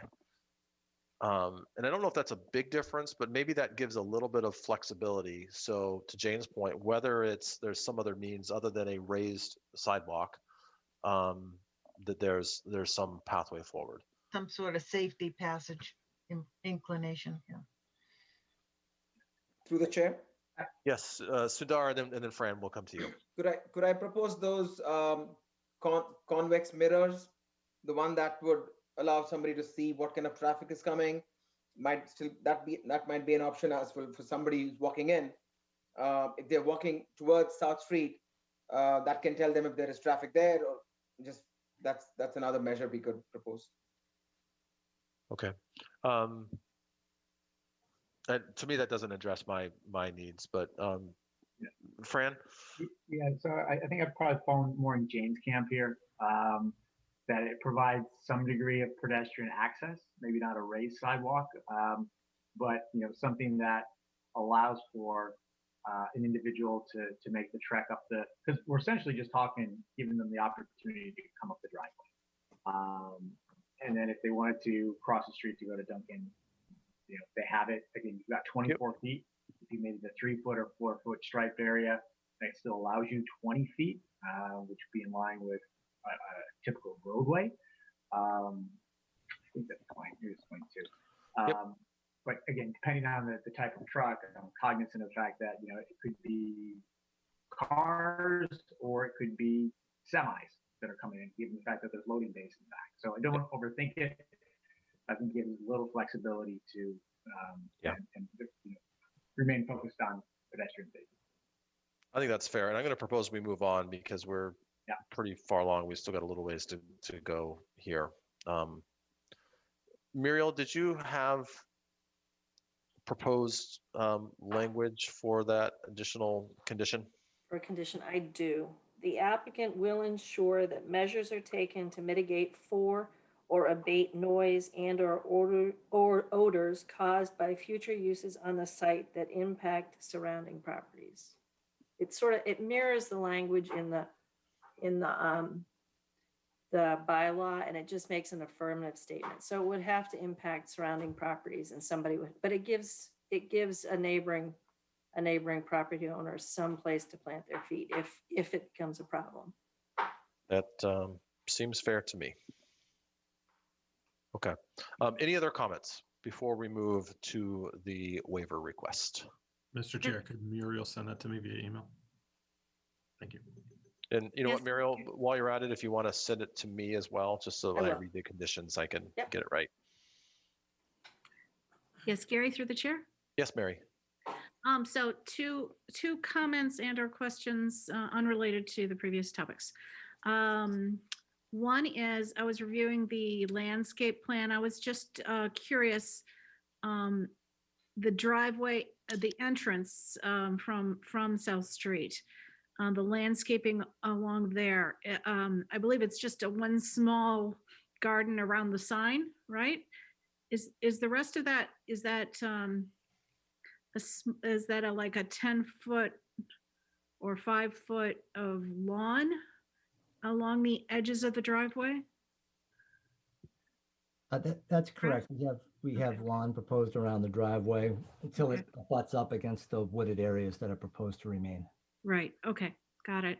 And then my other comment, this was more for Gary, and that is in on our planning board meeting materials 2.7. The second bullet point from John is that There's still inconsistencies in the dimension calculations. Have you found it? It's on Yep. page 8. Yep. Okay. The Yep. applicant has inconsistencies in their dimensional calculations, sometimes using the site area as 11.7 acres and other times as 10.8 acres. While this And does the- not change the conformance of the zoning bylaws, it does provide incorrect information on the plans to be revised. Just wanted to point that out. Mr. Kusich, has that been addressed in the most recent plans? Not that it had, but I can circle back. I thought we had addressed it. I thought the issue was with the text, not the plan. But if something is off, we can make sure the final plan that we'll submit will have it. I didn't think there was.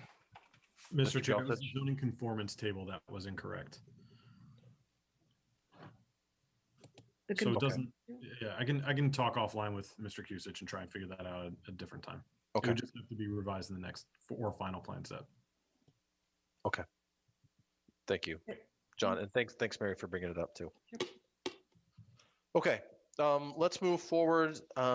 We do have one waiver request, and that is for section 210, 136, 1M sidewalks. The applicant has requested a waiver for provision of sidewalks along the frontage of the lot. And the planning board is authorized to grant this waiver should the board determine a waiver be appropriate. So any discussion? I think we're pretty well aligned because we already talked about it in the site plan standards, but any discussion before we vote on this waiver request? All right, and if there's no discussion, then I will entertain a motion to grant a waiver to section 210-136.1.m sidewalks. Rob Benson, so moved. All right, Rob Benson with the motion, and Sundar, is that a second? Yes, Sundar seconded. Okay, and assuming there's no further discussion, Mr. Benson, how do you vote? Rob Benson, yes. Muriel? Muriel Kramer, yes. Jane? Jane, you might be muted.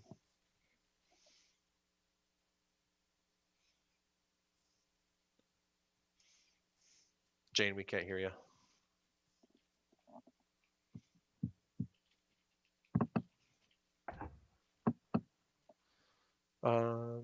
Jane, you're not muted, but we still can't hear you. We'll move forward. Dave Paul? Dave Paul, yes. Mary? Mary Larson Marlowe, yes. Deb? Deb Steinberg, yes. Sundar? Sundar Sivaraman, yes. Fran? Fran Dion, yes. And Jane, are you back? Yes. Jane Moran, yes. Okay, and Gary Trindle is a yes. Okay.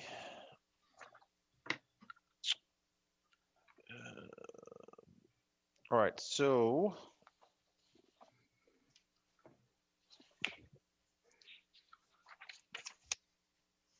hang on one second here. Where's Muriel when I need her to find the? All right. Finding? Yes. Conformance of decision criteria. Yeah, no. All right, so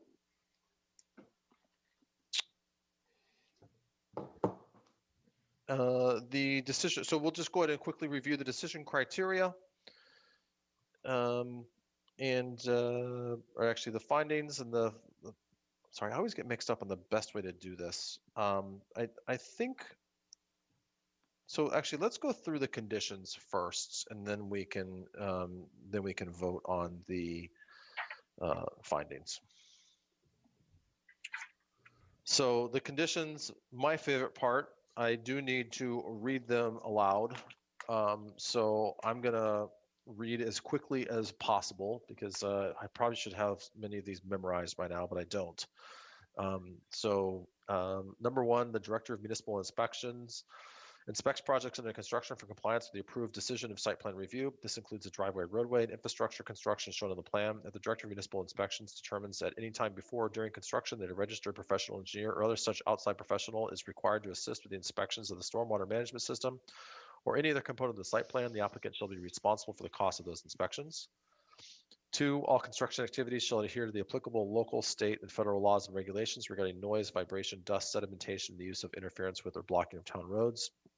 3, the applicant shall be responsible for mitigating all construction-related impacts, including erosion, siltation, and dust control. The applicant shall maintain all portions of any public way used for construction access free of soil, mud, or debris deposited due to use by construction vehicles associated with the project, and shall regularly sweep such areas as directed by the Director of Municipal Inspections in consultation with the DPW Director.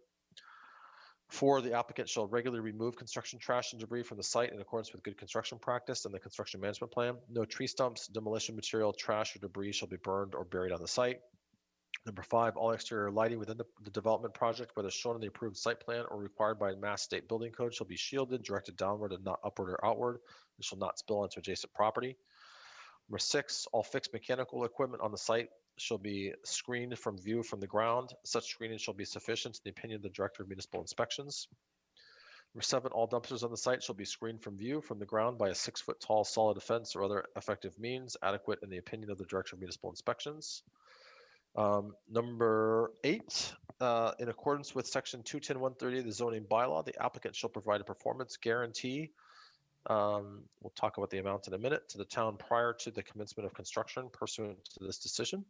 The guarantee shall consist of a deposit of money or negotiable securities in a form selected by the planning board to guarantee that any unforeseen problems which arise, such as erosion and sedimentation, the correction of site lighting problems, damage to street trees, damage to pavement, and damage to signs are addressed. The funds will be held by the town and returned to the applicant upon completion of the project. Mr. Gelsich, do you have a recommendation on what that performance guarantee should be? When these guarantees are in place, usually about $10,000, but I think it's up to the board to determine whether a guarantee is necessary in this situation. Yeah. So I don't know. I'll just share my thoughts. I struggle with, well, I don't know. I struggle a little bit with what the guarantee is for here, given that this is not going to be a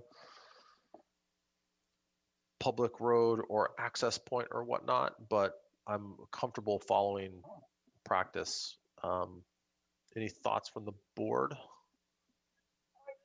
Yeah, Fran. Yeah, a comment, Gary, on this is, I don't know if there's protocol that we've not putting a guarantee in place, given this type of structure. Yeah, that's a good point. So just. Yep. Yeah. So I'll propose then that performance guarantee be $10,000. And to John's point, that's consistent with what we would do for other similar projects. Any objections? Okay. Number 9, if construction has not commenced within 3 years of the date of filing of the site plan decision with the town clerk, approval shall be automatically rescinded unless such time is extended by the board. For the purposes of this condition, the term commenced shall mean the commencement of site work. Number 10, a signed construction management plan shall be submitted to the planning board prior to the commencement of any site work. The applicant shall also submit a revised full site plan set, which incorporates all the modifications made during the public hearing process and any required in this decision. Number 11, erosion and sedimentation control measures shall be implemented during the construction period in accordance with the approved site plan and construction management plan. They are found to be inadequate. The applicant shall immediately correct any deficiencies. Number 12, the planning board shall receive a sign-off confirming that the site contractor and any major subcontractors have received the construction management plan prior to the commencement of any site work. Number 13, construction may occur only between the hours of 7 a.m. and 7 p.m. Monday through Friday, and Saturdays between 8 a.m. and 4 p.m. pursuant to Chapter 141, Article I of the Town of Hopkinton General Bylaws. Number 14, the applicant shall submit final as-built plans to the planning board prior to the issuance of certificate of occupancy. Number 15, the applicant shall provide the principal planner with a project point of contact and contact information prior to the issuance of a building permit. The point of contact information shall be kept current throughout correspondence to the principal planner until the final certification of occupancy is issued or construction is otherwise considered complete. Number 16, the applicant shall provide an easement for the parking area that encroaches on the property to the north side of the subject site. Proof of this easement shall be provided to the planning board prior to issuance of a building permit. Number 17, the applicant shall provide an as-built plan that shows the material and size of all utility services. Number 18, the applicant shall submit a full set of the approved plans to the principal planner, complete with any revisions discussed during the hearing process prior to the issuance of a building permit. And then I've got a few more. So this would be number 19. This has to do with the easement for the stormwater for the collection basin along the road. Something that we had talked about at the first hearing. So the applicant shall provide, and John, I'm looking to you, that easement would be to the town of Hopkinton for that stormwater basin? Believe so, but can you refresh my memory what the easement is for? Yes, so there is along the street frontage, there is a stormwater retention basin that is part of a larger stormwater management system. That retention basin is managed by the town, but it's actually on this property. Then the easement would be to the town. Okay. So then condition 19, the applicant shall provide an easement to the town of Hopkinton for access and maintenance of the existing stormwater retention basin alongside South Street. Through the chair. Yes, Mary. Thank you, Gary. The applicant had requested in, I think, a Bowler letter after the latest beta response that these be conditioned in such a way that they would make the effort to get the easements in place, but it not be a final condition for getting the building permit. And, you know, I just wanted to point that out and discuss it. I'm not sure if it had been considered. Yeah, thank you for bringing that up. I was going to bring that up. Can become problematic when a condition, it says thou shalt provide an easement when it takes two people to provide an easement.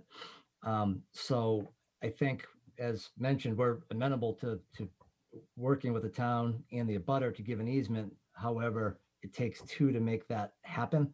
So in the spirit of making that happen in a way that doesn't become overly restrictive, if the language could be worded such that, you know, the applicant shall work with the town in good faith effort to provide an easement, and applicant shall work with the abutter, you know, in good faith effort to provide an easement, I think that's helpful, because I don't want to get in a situation where all of a sudden we just can't get an easement with the abutter per se. They don't want to do anything, and you know the applicant has to spend tens of thousands of dollars trying to get an easement put together, work with them and whatnot, and then you're stuck.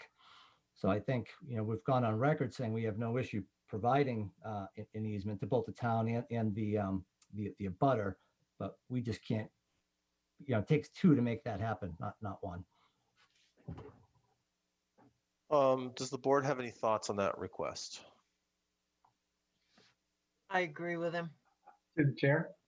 Yes, Fran. It seems like John makes a valid point that it does take two to engage here for the easement, and you know, putting some language in there that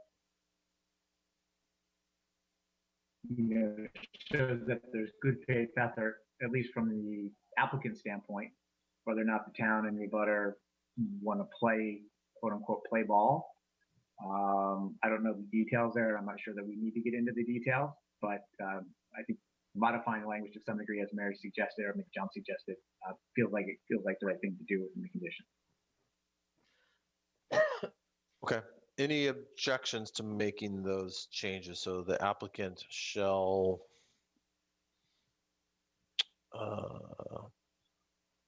make reasonable effort to secure easement for the parking area that encroaches on the property to the north as a subject site, so on and so forth. And the applicant shall make reasonable effort to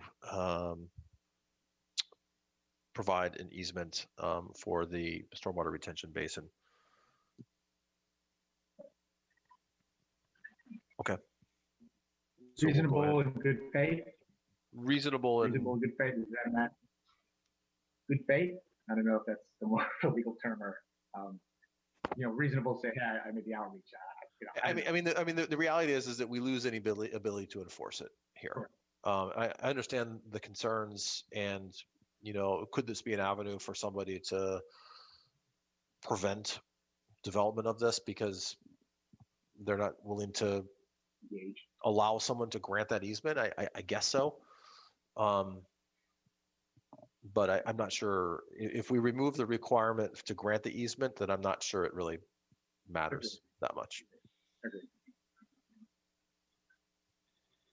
But again, I also don't think that these easements are necessarily critical for the intended plan. I think it's helping maintain some cleanness in the access components to it. But Yeah, that's true. It's to benefit others. That the plan stands on its own. This is to document, a basin for the town that exists and a parking lot for the butter that exists. It doesn't benefit us at all. Can I just ask Mr. Kusich? I'm wondering. So I'm not so concerned about the parking lot one because, to your point, they access that anyways. Mm-hmm. So that's an easy one that if you wanted to, you just put a fence up and they can't access it anymore. But on the retention basin, I'm wondering if it's given that the town is the one that would be receiving the easement.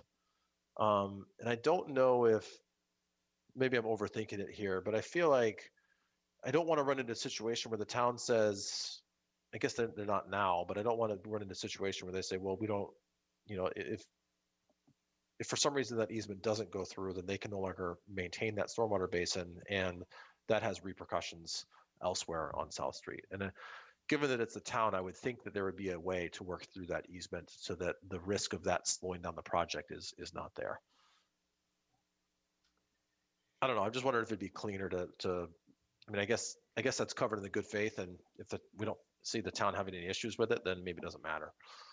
But yeah, I think the good faith covers everybody. I mean, the reality in the situation, if the applicant was going to do something that was really not above board and working with the town, it's an applicant that does work in the town. It's not a good move to do that, and I can't imagine the person that would do that. Mr. Paradis, looks like you have a comment on this.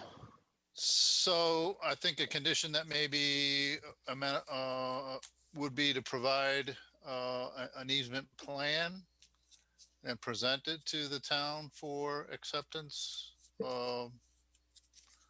Whether they accept it or not, but at least that would give a measure of I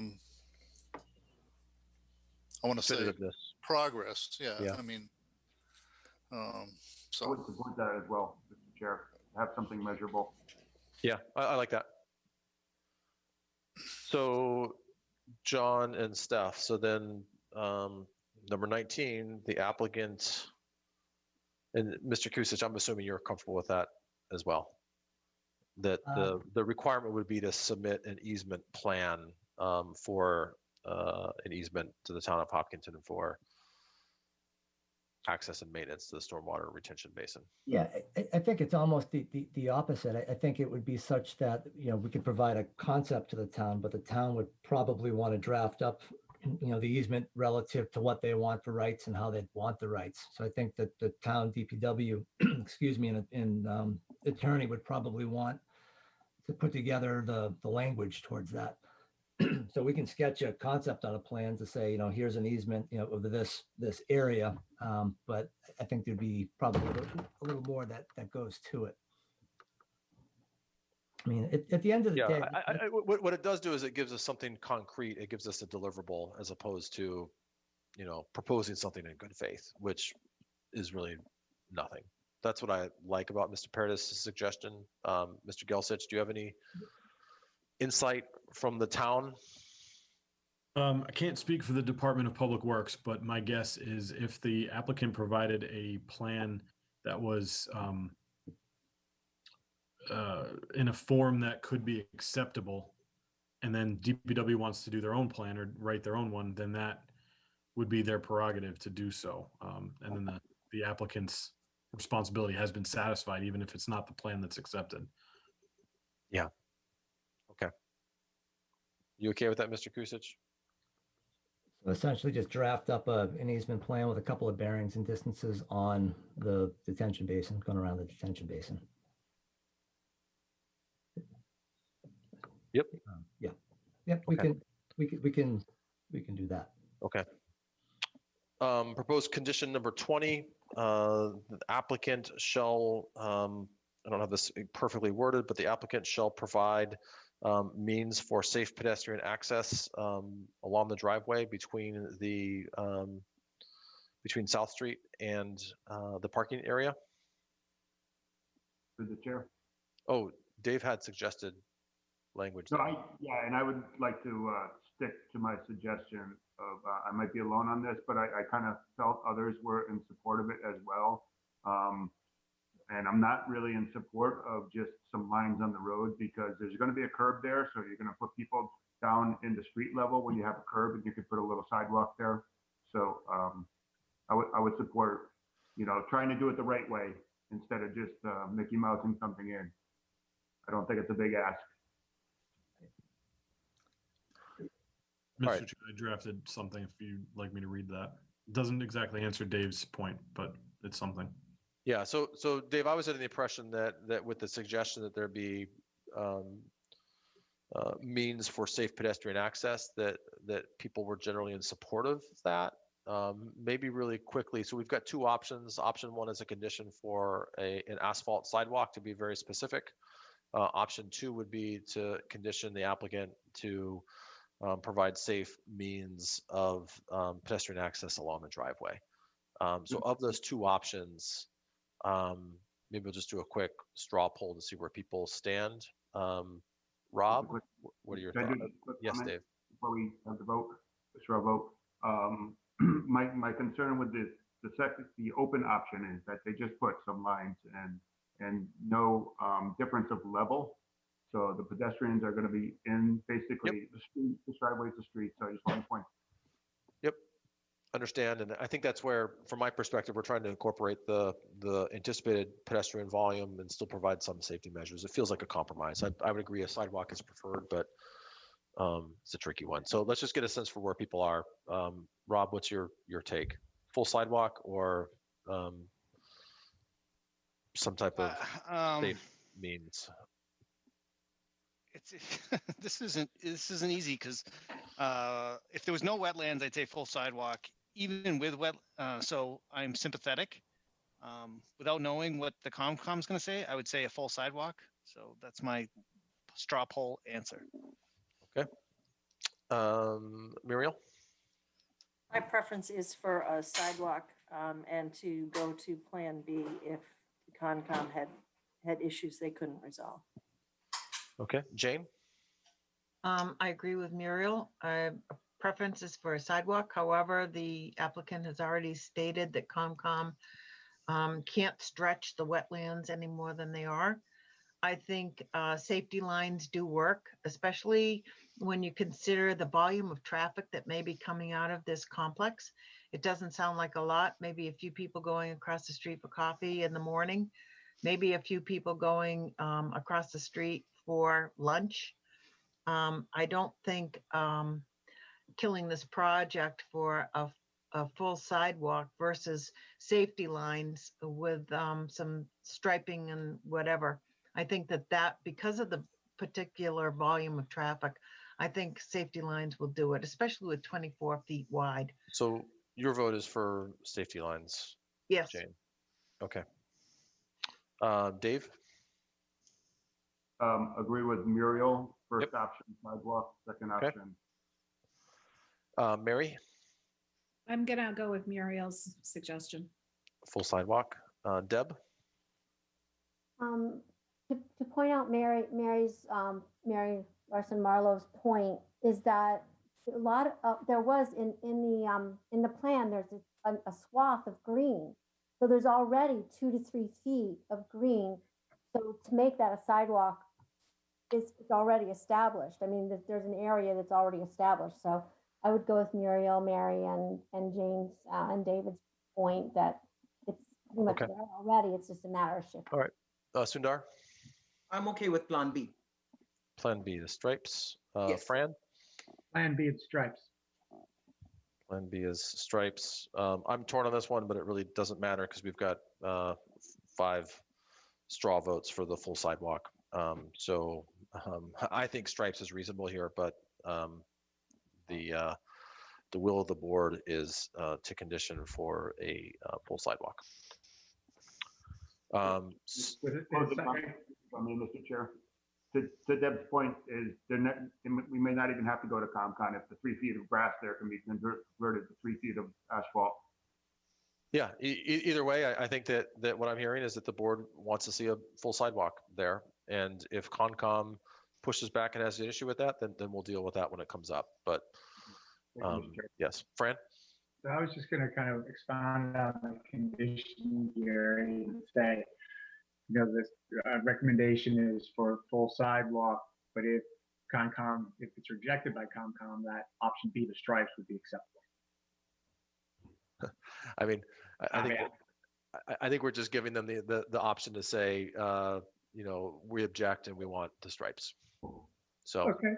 If Concom has that big of an issue with a sidewalk here, and We'll go with the stripes. then we can deal with it. We'll come back. Yep. Okay. So condition 20 would be the applicant shall provide a sidewalk per. Do we need to specify the width of the sidewalk?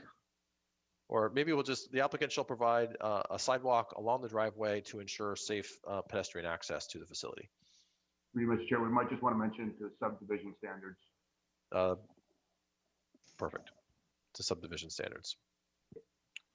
Vic, did you want asphalt? I don't think asphalt is subdivision standards, and that's why. For us. It is? Okay. And then the last additional condition I have is that the applicant shall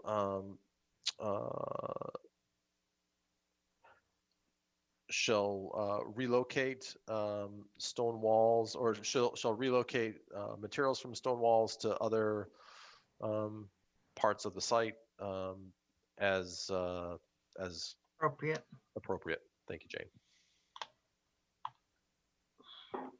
I'm sorry, did I miss it? Did you read the one about noise? Oh, no, I'm sorry. I did not. And do you want to read it, Muriel? Yes, I can, but I just wanted to let folks know that in the zoning bylaw, not for this zone, it does contemplate noise specifically for manufacturing, assembly, or processing plants. But I just wanted to, in full disclosure, tell you that there is some measure of noise in the bylaw that we could contemplate, but just the statement that I sent simply says, the applicant will ensure that measures are taken to mitigate for or abate noise and or odors caused by future uses on the site that impact surrounding properties. Okay. Everybody comfortable with that? Okay. Any other conditions, proposed conditions from the board? Mr. Chair, there is some conditions recommended by the design review board. So that would be the applicant shall for the design review board to review proposed signage when tenants have been identified, as well as to review the building facade once colors and other details are known. Yes. And I think those are reasonable. One of them is the plantings that we've already discussed, and the other two just ask that they return to the design review board as details become more clear. So do I need to read those, John? Yes, but I read one that I think would probably capture all of that into one condition. I can read it again if you'd like. Sure. Yes, please.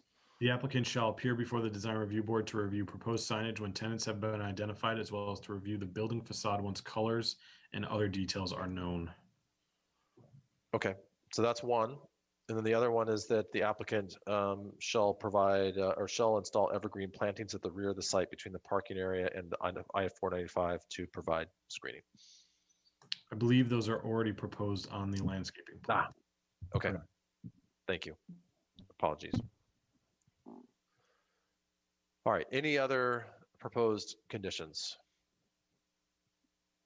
And if not, then we can move to the findings. And I will entertain a motion that the board finds that the proposed development conforms to the site plan standards and provisions of Article 20, and that all applicable criteria and standards set forth in the zoning bylaws have been satisfied. Rob Benson, so moved. Is there a second? Deb Feinberg, second. And assuming there's no further discussion, we'll take a roll call vote. Mr. Rob? Chair. Oh, John's yes. raised his hand. Yes, John. I believe we need to put in there that the waiver for the sidewalks along the front of the roadway have been granted because it doesn't conform with that standard. Okay. So I'll see if I can make a friendly amendment to that motion, but the board finds the proposed development conforms to site plan standards and provisions of Article 20, and that all applicable criteria and standards set forth in zoning bylaws have been satisfied. Can I say except, John? With the exception of With the exception of the with the exception of section 210.136 1.m sidewalks. Rob Benson, so moved. Randy Young, second. All right. If there's no further discussion, we'll vote. Rob? Rob Benson, yes. Muriel? Muriel Kramer, yes. Jane? Jane Moran, yes. Dave? Dave Paul, yes. Mary? Mary? Can't hear you. I did it again. I'm sorry. I keep talking to myself. Yes, Mary Larson Morlow, yes. Thank you, Mary. Deb? Deb Feinberg, yes. Sundar? Sundar Subramanian, yes. Fran? Randy Young, yes. And Gary Trindle is a yes. So then at that point, I will entertain a motion the board grant approval of the site plan under Article 20 of the zoning bylaws, granting the waiver for section 210.136.1-m sidewalks and subject to the conditions that were previously read aloud and discussed by the board. Sundar Subramanian, so moved. Rob Benson, second. All right. Any further discussion?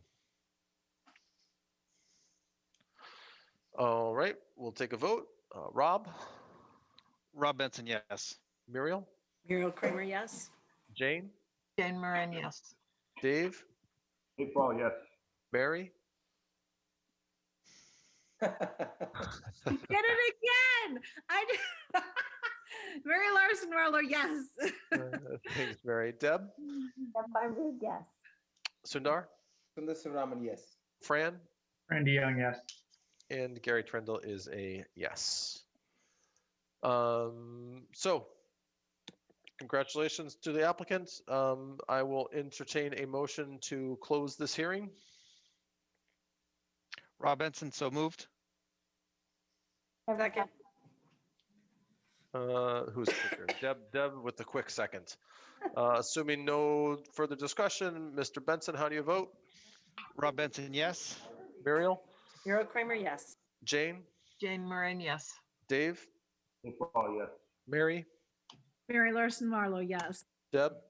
Deb Feinberg, yes. Sundar? Sundar Subramanian, yes. Fran? Randy Young, yes. And Gary Trindle is a yes. Thank you all. All right. Okay. So on to the other administrative items. And maybe we'll quickly do the minutes. Did anybody have any comments or changes or suggested changes to the minutes that Steph put together? Yes, Mary. One, I have no changes to the minutes, but do we need to close the hearing? We just did. Oh, okay, that's what we voted. I'm sorry. Oh my God, okay. That's okay. There's a lot of voting. It's just the planning board and HCAM now. So At least you voted in the right way on that one. Yeah, maybe she wants to change her vote now. Oh yeah. it's only 9:09, and yet it feels really late right now. It does. All right. So any questions or requested changes to the minutes? And if not, then I will entertain a motion to accept the minutes from the November 30th, 2020 meeting. Sundar Sivaraman, so moved. Rob Benson, second. All right. And assuming no further discussion, Rob, how do you vote?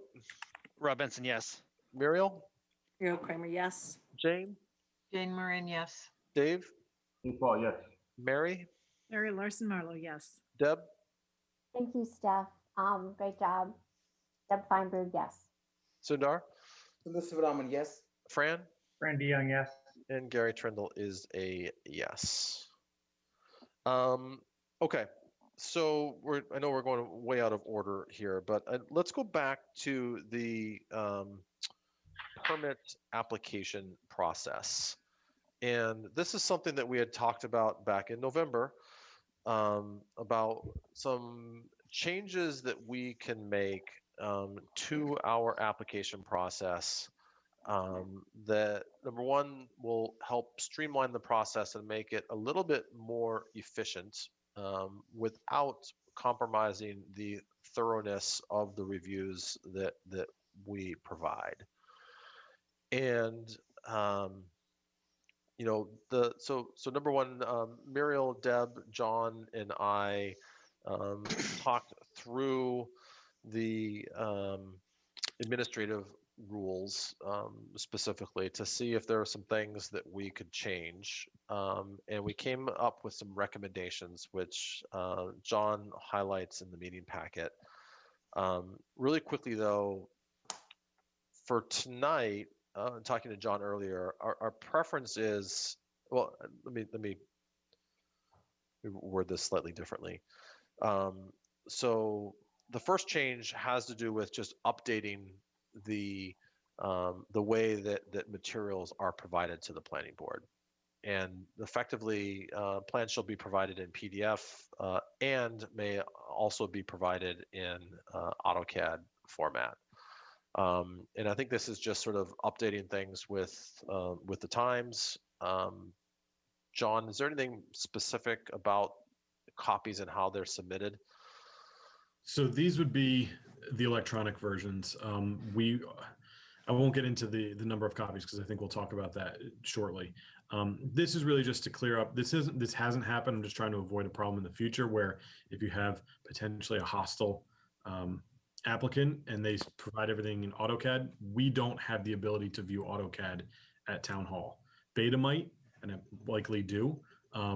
But this is just something to clarify that they have to provide in PDF, which we can view, and they can also provide in AutoCAD. But this giving them the option of PDF or AutoCAD gives us a problem that we wouldn't be able to solve. Okay. So that one's pretty straightforward. The other change that we discussed is that our current administrative rules recommend a pre-submission meeting with our town staff. And John can speak to this probably better than I can, but you know, there's been times where John and our town staff are caught off guard and not prepared, and they've received an application that might have some larger fundamental issues to it. So, and thank you, John, for just pulling this up. We kind of wordsmith this a little bit, but the way it reads now, instead of recommending, we read the applicant is required to meet with town staff to conduct a pre-application session to discuss the proposed project process, conformance to the relevant bylaws or regulations, waivers and submittal requirements in coordination with the principal planner. Town staff may include the principal planner, building officials, zoning enforcement officer, DPW director, conservation administrator, fire department officials, police department officials, and any other officials deemed relevant at the time of scheduling by the principal planner. It's an important part. We're putting our hands in Mr. Gelsich. The applicant should provide a plan for this meeting which clearly details the proposed project and will provide attendees with an understanding of how the project will or will not conform to the relevant bylaws and regulations. Additionally, the applicant should provide a list of the waivers to be requested in the submission for the meeting. Satisfaction of this requirement is to be determined by the principal planner, and applications for special permits, site plan reviews, stormwater management permits, scenic road permits, earth removal permits, preliminary subdivisions, or definitive subdivisions shall not be determined to be complete without the date of this pre-submission meeting clearly marked on the submission materials. And so I know this might initially seem like an additional step for our applicants, but the spirit of this is really along a couple of lines.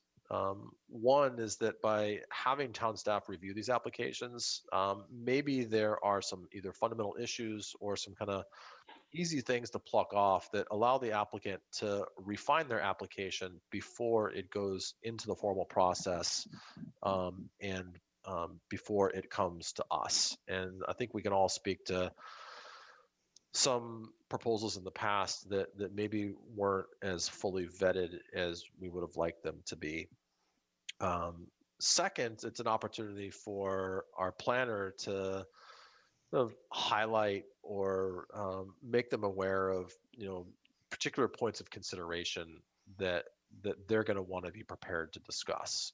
And so I think in the spirit of that is where our meetings get drawn out is where either there's still ongoing back and forth, or materials come in late, beta hasn't responded, beta's responded, but the applicant hasn't updated. And the more we can kind of work through some of these kind of more fundamental issues ahead of time, then our hope is that will make for a more efficient hearing process for us.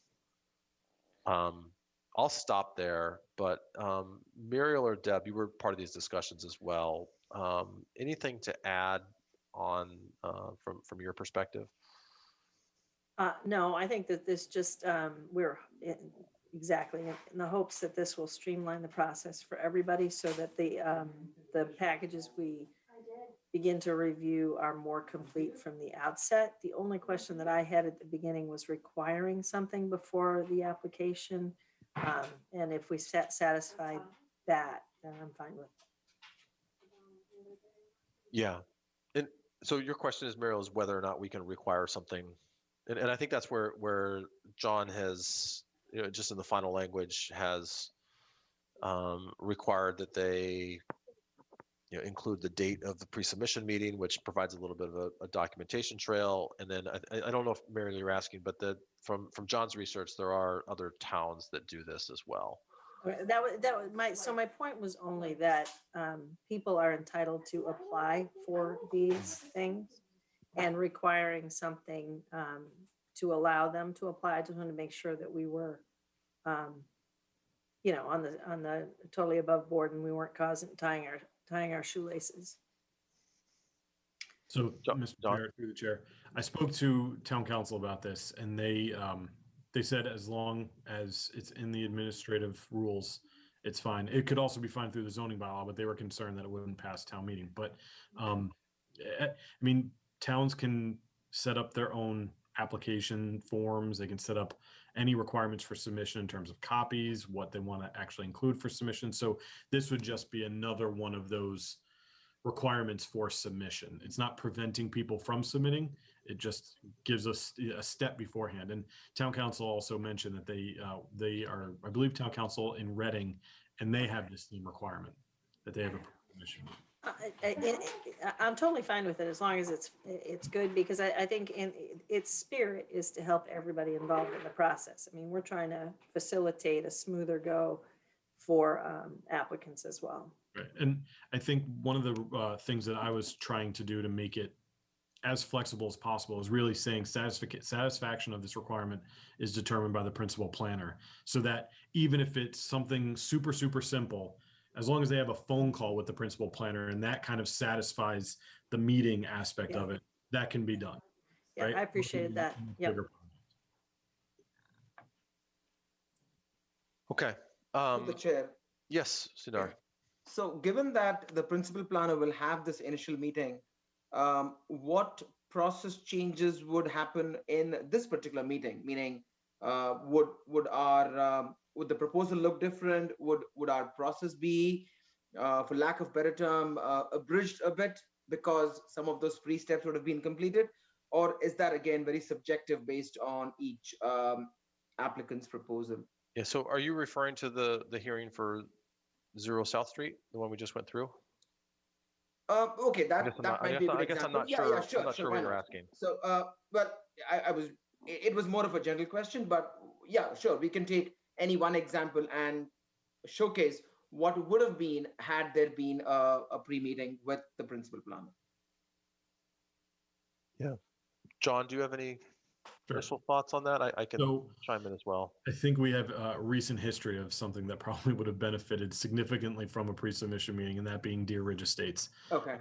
Just because there were so many questions from the fire chief that weren't answered.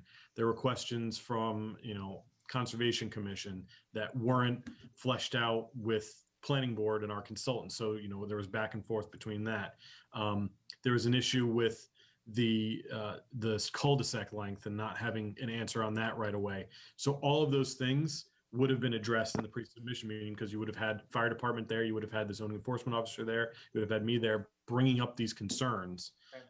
And another thing is this is requesting all the waivers be listed because a lot of the times you'll have people, and we had it in 0 South Street, request waivers that can't be granted by the planning board. So that will be addressed before it's even submitted. They're going to say, well, we want a waiver for this. Well, planning board can't grant that waiver. You have to go get a variance. So they're aware of the process ahead of time before they even submit. And then we don't have to, in our meetings, deal with that information because hopefully it would have already been addressed between fire department and the applicant or whoever else. And it's not taking up time here. Okay, that clarifies it. Thank you, John. Thank you, Gary. Okay.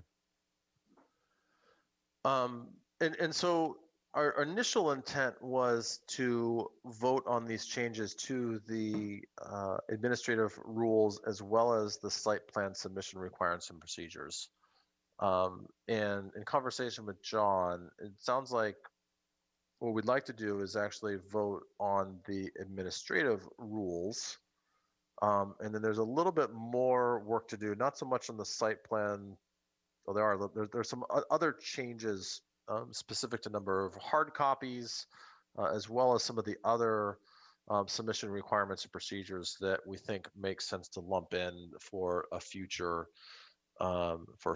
discussion. But for now, if it makes sense, I'd like to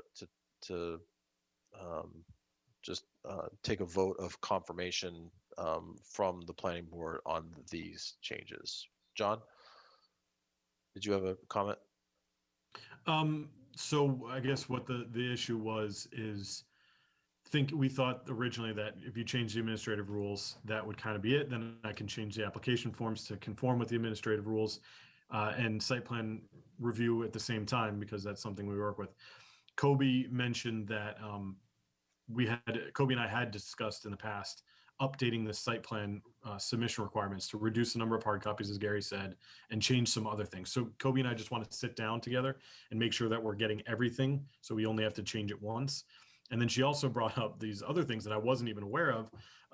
There are submission manuals for very rare applications like neighborhood mixed use and Osmood and village housing and that type of stuff, which would also need to be amended to include this pre-submission meeting just for completeness sake. So making sure that we've got all of those amendments together and done so I can present that package to you all and get it done all at once rather than have, every meeting one type of manual updated is what we're looking to do. So we can do the administrative rules right now because that's done. And that's kind of the main one that sets the precedent for all the others. And then we can go through the next ones at the next meeting. So thank you, John. That's a much better description than what I attempted. And as if I may. Yes, Mary. Just as an aside, Zach is working on subdivision rules and regs, some changes to that. So that would be later, later than any of these. So I don't want to be at cross purposes with anybody else working on things like this. So I just wanted to make that clear. Okay. Gary? through the Yes. chair, Yes. A comment and a motion. All right. So my comment is I'm full agreement with both aspects of what has been discussed, and I applaud yourself, Muriel, Deb, and John for taking effort. Having seen this for a number of years, I think this will be a welcome change for the process. That said, I'd like to make a motion to accept the administrative rules changes as outlined by Mr. Gelsich. This is Muriel. I'll second it. All right. Any further discussion? And if not, we will take a vote. Rob, how do you vote? Rob Benson, yes. Muriel? Muriel Kramer, yes. And thank you both for taking the initiative on this. It's a great idea. Jane? Jane Moran, yes. And thanks to all for doing this. Dave? Dave Paul, yes. Mary? Mary Larson Marlowe, yes. Deb? Deb Feinberg, yes. Sundar? Mr. Raman, yes. Fran? Randy Young, yes.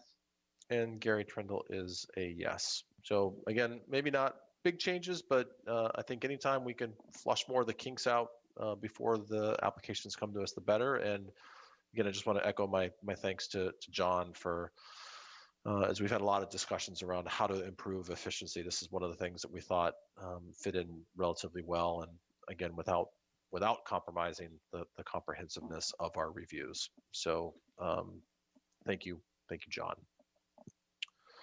Shout out to Kobe. What's that, Fran? Shout out to Kobe as well. Yes. Thank you, Fran. Yep. Okay, so the last administrative item I had was just want to establish a bit of structure as we think about those objectives that we established back in November for 2021. And if you recall, that we had 3 of them. The first one is to update our open space recreation plan, which is a bit overdue. The second objective is to build a town-wide pedestrian and trail connectivity plan, and we seem to talk a lot about that. I think that's something that's very meaningful to a number of this. In particular, we have a few members on this board that are active in other committees. And then the third one is to update our affordable housing strategy. I'm not sure quite what to call it, but to identify some ways that we can better utilize our, or maybe not, I'm not quite sure the best way to describe it, but to increase the impact of our affordable housing strategy. And my thought was, to be candid, I think working through these kinds of things in some meaningful way with 9 people or 10 people is I think challenging and not the most efficient. So what I was thinking is that it might make sense for us to break into some subgroups. And I will say that a subgroup doesn't change the need to post meetings, and also keep minutes in some capacity. But I think that if we were to take these initiatives and if we were to have, say, 3 of us that are working towards that, along with other people from other committees in the town that also have a vested interest in this, that might just enable a little bit more efficient scheduling and progress, with the goal of that working committee to come back to the planning board with their recommendations. So I'll pause there, but does that make sense for us as a group? Are people comfortable doing that? I think we lose some visibility in the discussion, but I look at it that those working groups are going to be making recommendations to the planning board in an HCAM televised meeting. So I don't think there's a big transparency risk that we lose there, and we'll still be following our open meeting bylaws as appropriate, but curious to get people's thoughts on that approach. I think it's a good idea, Gary. And especially when 9 divided by 3 equals 3. Yes, it does. Sorry, did anybody else have a comment or a question? Gary, this is Rob. So through the chair, how would this work logistically? Like taking minutes, organizing the meetings, organizing like get-togethers, the subgroups. Like there's the just the logistical aspect of it. Yeah. So it's a fair question. The meeting posting requirements so that the meeting be scheduled and posted 48 hours in advance. So I think that's relatively straightforward from a scheduling perspective. Mr. Gelsich can, we have the Google Meets accounts that we can use to schedule or to actually conduct these discussions. And then from a minutes perspective, I think a lot of folks that have served on multiple other committees, not every committee or board has the same services that we get from the town. So, many people in this group actually have taken minutes. And again, I think the point of emphasis here is that there needs to be some record of what was discussed, and it doesn't necessarily need to be verbatim. But it needs to be a document and a record of the discussion, and that's just to comply with our open meeting laws. I don't know if Muriel, I know you currently take minutes for the Growth Study Committee. Jane, I think you have in the past. I'm not sure if others have, but yeah, we do that for the Trails Committee, Gary. We just take turns. Yep. There are some features that have to be included, start and stop times, votes. It's a little cumbersome with the roll call vote, but that's as it has to be. And you have to know who moved the vote, who seconded it, and how the vote went. And then the general accounting of what transpired. I've heard it's really helpful if you know Dutch shorthand. Yeah. Really good. No means one of takes tracking. minutes like that. Can each of us be an official subcommittee and come up with our own name of the committee? I hope not. And just to add to the Growth Study Committee has taken on a similar approach. They have some working groups as well. And I don't know, Muriel or Fran, if you have any comments on how that process is working. Nothing's perfect in this world, but to me, I think it makes sense. So theoretically, you don't lose any transparency because you have to post the meetings in accordance with open meeting law, and you have to conduct them in accordance with open meeting law. In the days of Zoom, anybody who can Zoom can access them. If they are in person, for example, it used to be, you could meet like sort of anywhere as long as you posted it and you posted the location. But if we do get to the point where we are meeting in person, they have to be in an accessible location. They have to be handicap accessible, but they have to be posted, minutes have to be kept. And the public, has access to the conduct of the meetings and the discussions. So I would agree with Muriel's comment. I mean, the minutes, there's probably 3 or 4 key things you have to have. Other than that, I've seen a very degree of what minutes look like. So, but you do have to cover it. And I'm not sure in the next 6 months we're going to get out of this Zoom web that we're in. One question, Mr. Chairman, I did have is we're looking at the 2021 objectives, yet our calendar year kind of runs not necessarily on a calendar year, but really runs on a election year cycle.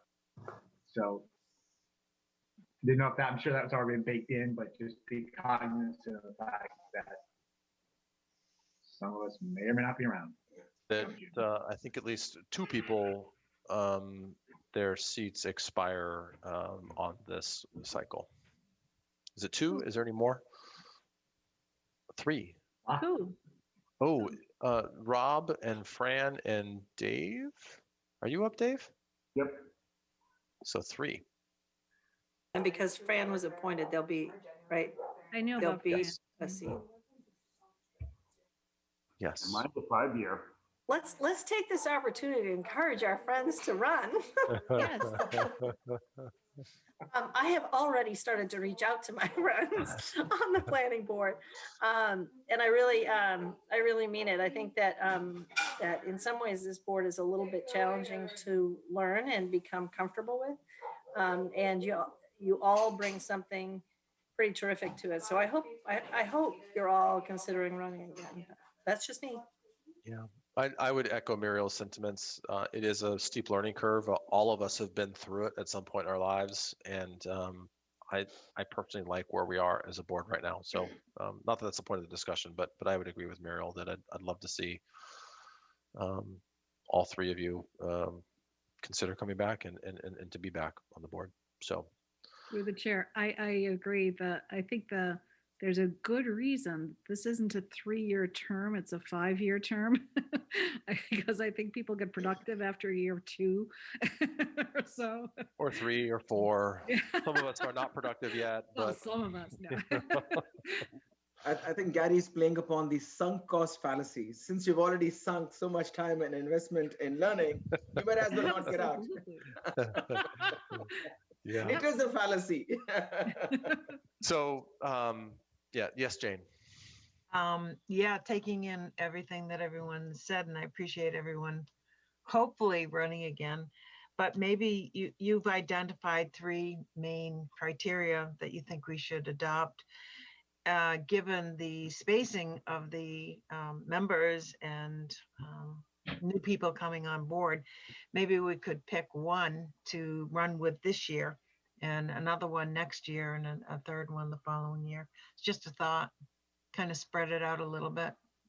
Yeah, I think it's an interesting idea, Jane, although I don't, I guess my only hesitation there is I think that next year, I think there's a lot of things that we should be doing. And again, I think all of us would rather be spending our time on these topics than, I think that's these are the things that we want to be doing.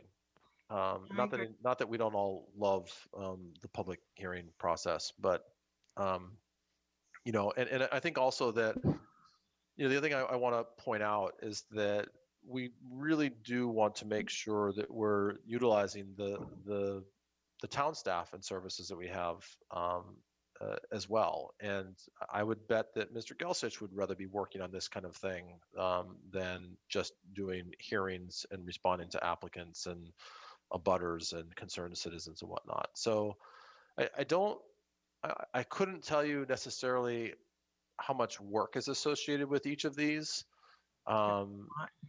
You know, I think candidly, I think the open space recreation plan, I did speak with Steve Lewandowski. He's interested in getting and being involved. John has, you know, sort of educated me that, you know, that a lot of that is dictated by regulations and requirements, and that an uprev of that, you know, I think is reasonably straightforward. Personally, I think that the pedestrian and trail connectivity is the most complicated one. And Jane, you know, you've been involved with the Upper Charles Trail and routing that for, gosh, close to a decade, I want to say. I don't, a long time. It's time consuming. It's hard, and it's not, that's the one that I think is the most ambiguous and the most challenging, but I think that there are probably some steps we can do to start to piece this together and present it in a way that gives people the vision of where we want to take it. I agree. And then one sec, Fran, and then the affordable housing one, that's really, I think, a function of, you know, doing some brainstorming, getting some public input, talking to some other boards, and just getting creative in how we can be more impactful than we are right now. Because I think that, you know, I think that we all sort of look at the current process and it's not addressing the objectives that it has. And so, you know, I think that one is probably more on the creative front. There's probably less sort of meetings and process work, but, you know, I think important to this board. So I don't, you know, just going back to the question of people that are up for reelection, and yes, it's not perfect. We've still got 6 people that are going to continue on, and I guess my suggestion would be for the 3, we just make sure that the 3 folks that are up for reelection, or if they choose to not run for a reelection, that you know, that they are all on different subcommittees.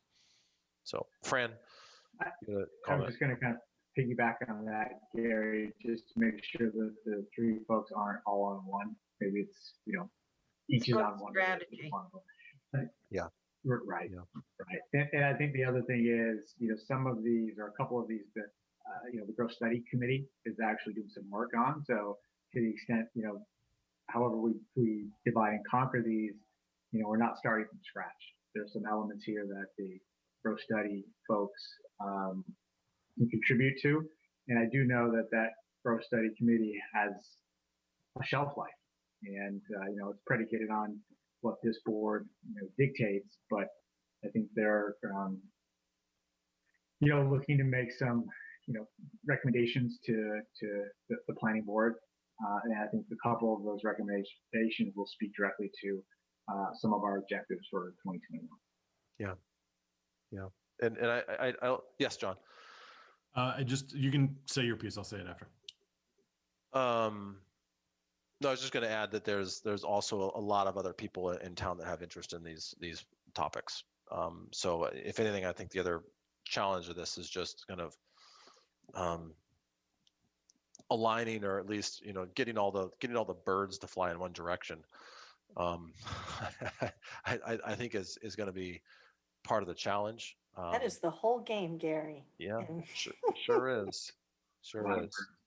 But, you know, multiple committees, these all have advocates within the community that are impassioned about them, and I think there's an opportunity for us as a board to embrace them and put something forth that I think we will enjoy and hopefully can improve, you know, the positive impacts on the town. So, John.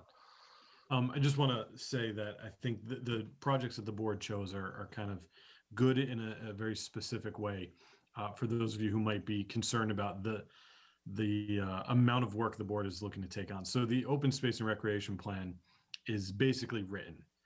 This would just be an update. So it would really be taking what's in the document and updating it from 7 years ago until now.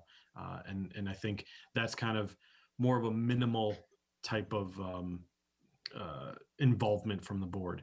The pedestrian path, the pedestrian and trails plan right now, since we requested money from the town budget to do that, I think really right now we're looking at preparing a scope and just really understanding the breadth of what this plan is going to be. And then that will be taken on if the funding is awarded to a consultant. And then the overview would be from that subcommittee and the planning board in general. So I think there's a little bit more of an intense involvement on that one, but not quite as much as one would think.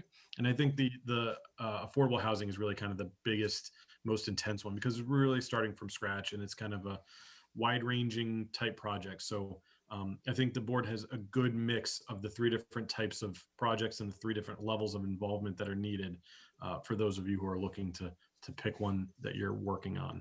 And I don't think the board is going to be hopefully not going to be overwhelmed with the work that's before them, because I think there's a good mix of how much work needs to be done on each different project.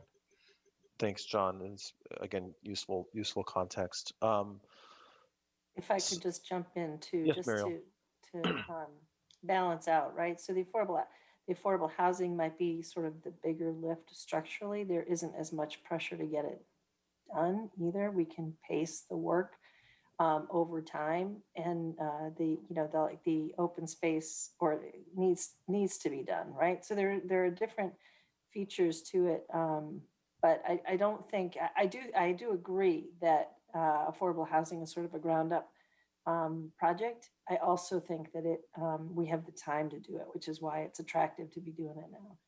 Yeah, and just one point to add too. I think one of the things I like about these projects is they're things that people in the community care a lot about, and I think there's some opportunity for us to also use these initiatives as a way to talk about what the planning board is doing, besides just reviewing proposals that a lot of people aren't crazy about. So I think there's a little bit of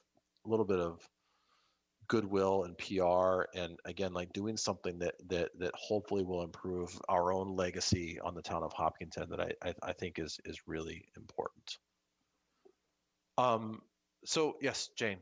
I was going to say, beyond that, I think that there is an obligation on the planning board's part to provide guidance and leadership. And I think these are extremely relevant and important, so that we can let the community know where, we think we want to go with this. Yeah, good point, Jane. So I don't know of the best way to sort of divvy this up, but maybe we'll just pick a topic and see if there are any volunteers or people that feel impassioned about a particular project.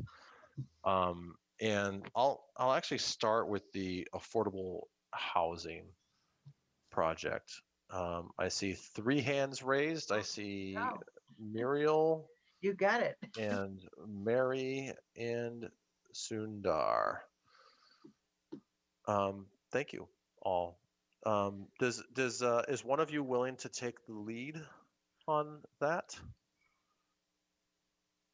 Not yet.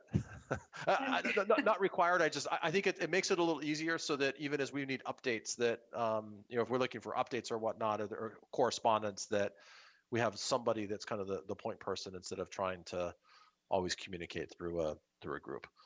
I agree, but how about we let each subgroup sort of at least collect and gather and figure out their approach. But. Okay, sounds good.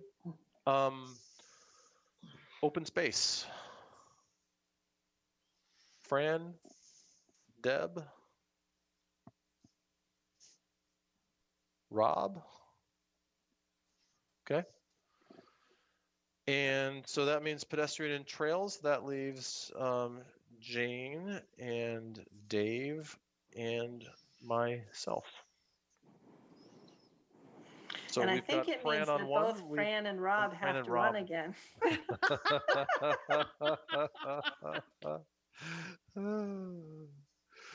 I will do whatever I can do to help you. I thought Fran got a clause in his appointment.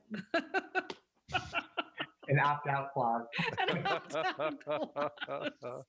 We did not do that. No, we did not do that.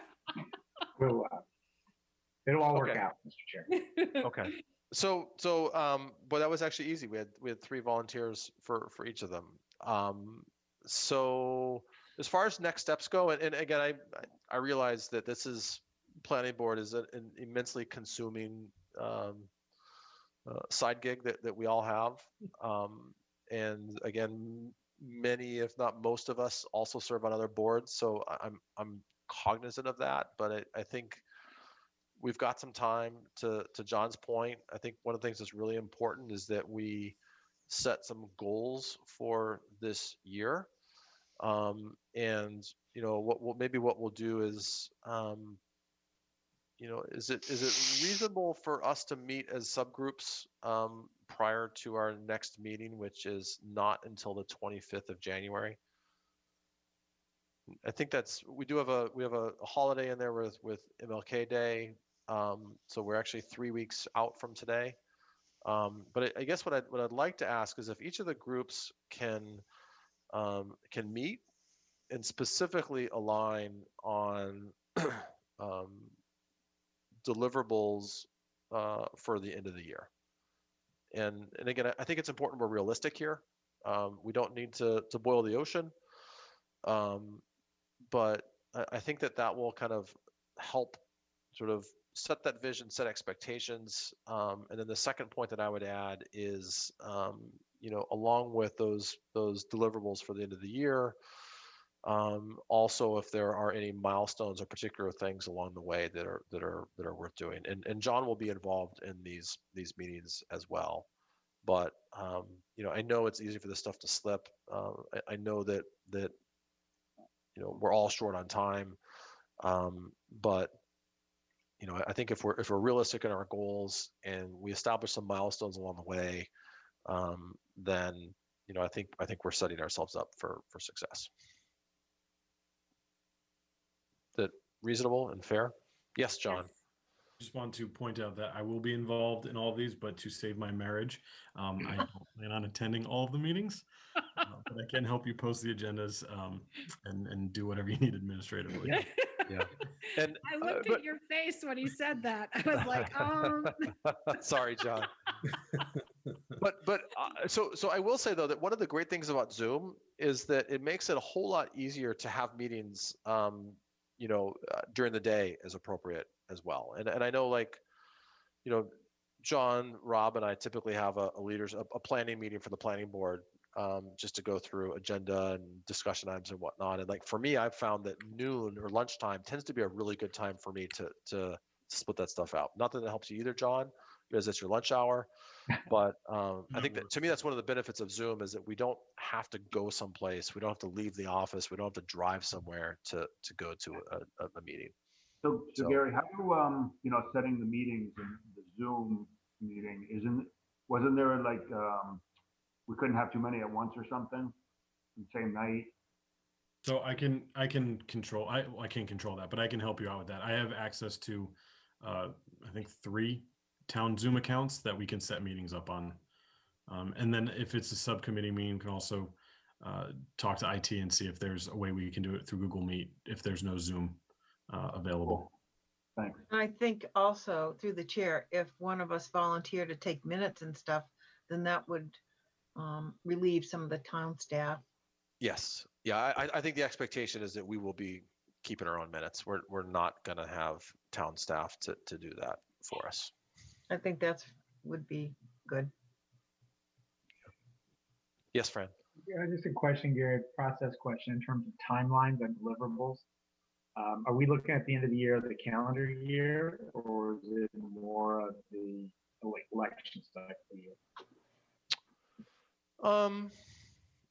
I was thinking in terms of calendar year, and I realize that puts us a little off cycle, but I also think to some degree the calendar year sets us up, number one, for budgetary considerations, town meeting warrant, other things that happen in that happen on the alternative, more of the town meeting and election in fiscal year. So that's my preference. But if people feel like we would be better served by shifting that, we could kind of restructure expectations, through May and then reevaluate from there. I worry a little bit about how much we can really get done in, 4.5 months. Agreed, right? And I'm not married to one or the other. I put it out there for discussion to see if where people are at on it, just so we're all aligned and we're on expectation. Because to me, then I work a little bit backwards to determine, okay, what's my deliverable on a quarterly basis, or make sure we're making progress to whatever that timeline is. It's just the way I'm kind of trying to engineer it a little bit. And it's helpful for me to get that expectation. Yeah, that's fair. And to me, all it really means is that if any of you are not planning to run for re-election, then you've just got to make sure that you can leave your legacy before you depart the planning board. So no pressure, but that just might accelerate your timeline a little bit. Fran, I'm looking at you, Fran. Thank you, Mr. Chair. I'm going to make my decision on depending how the subcommittee's going.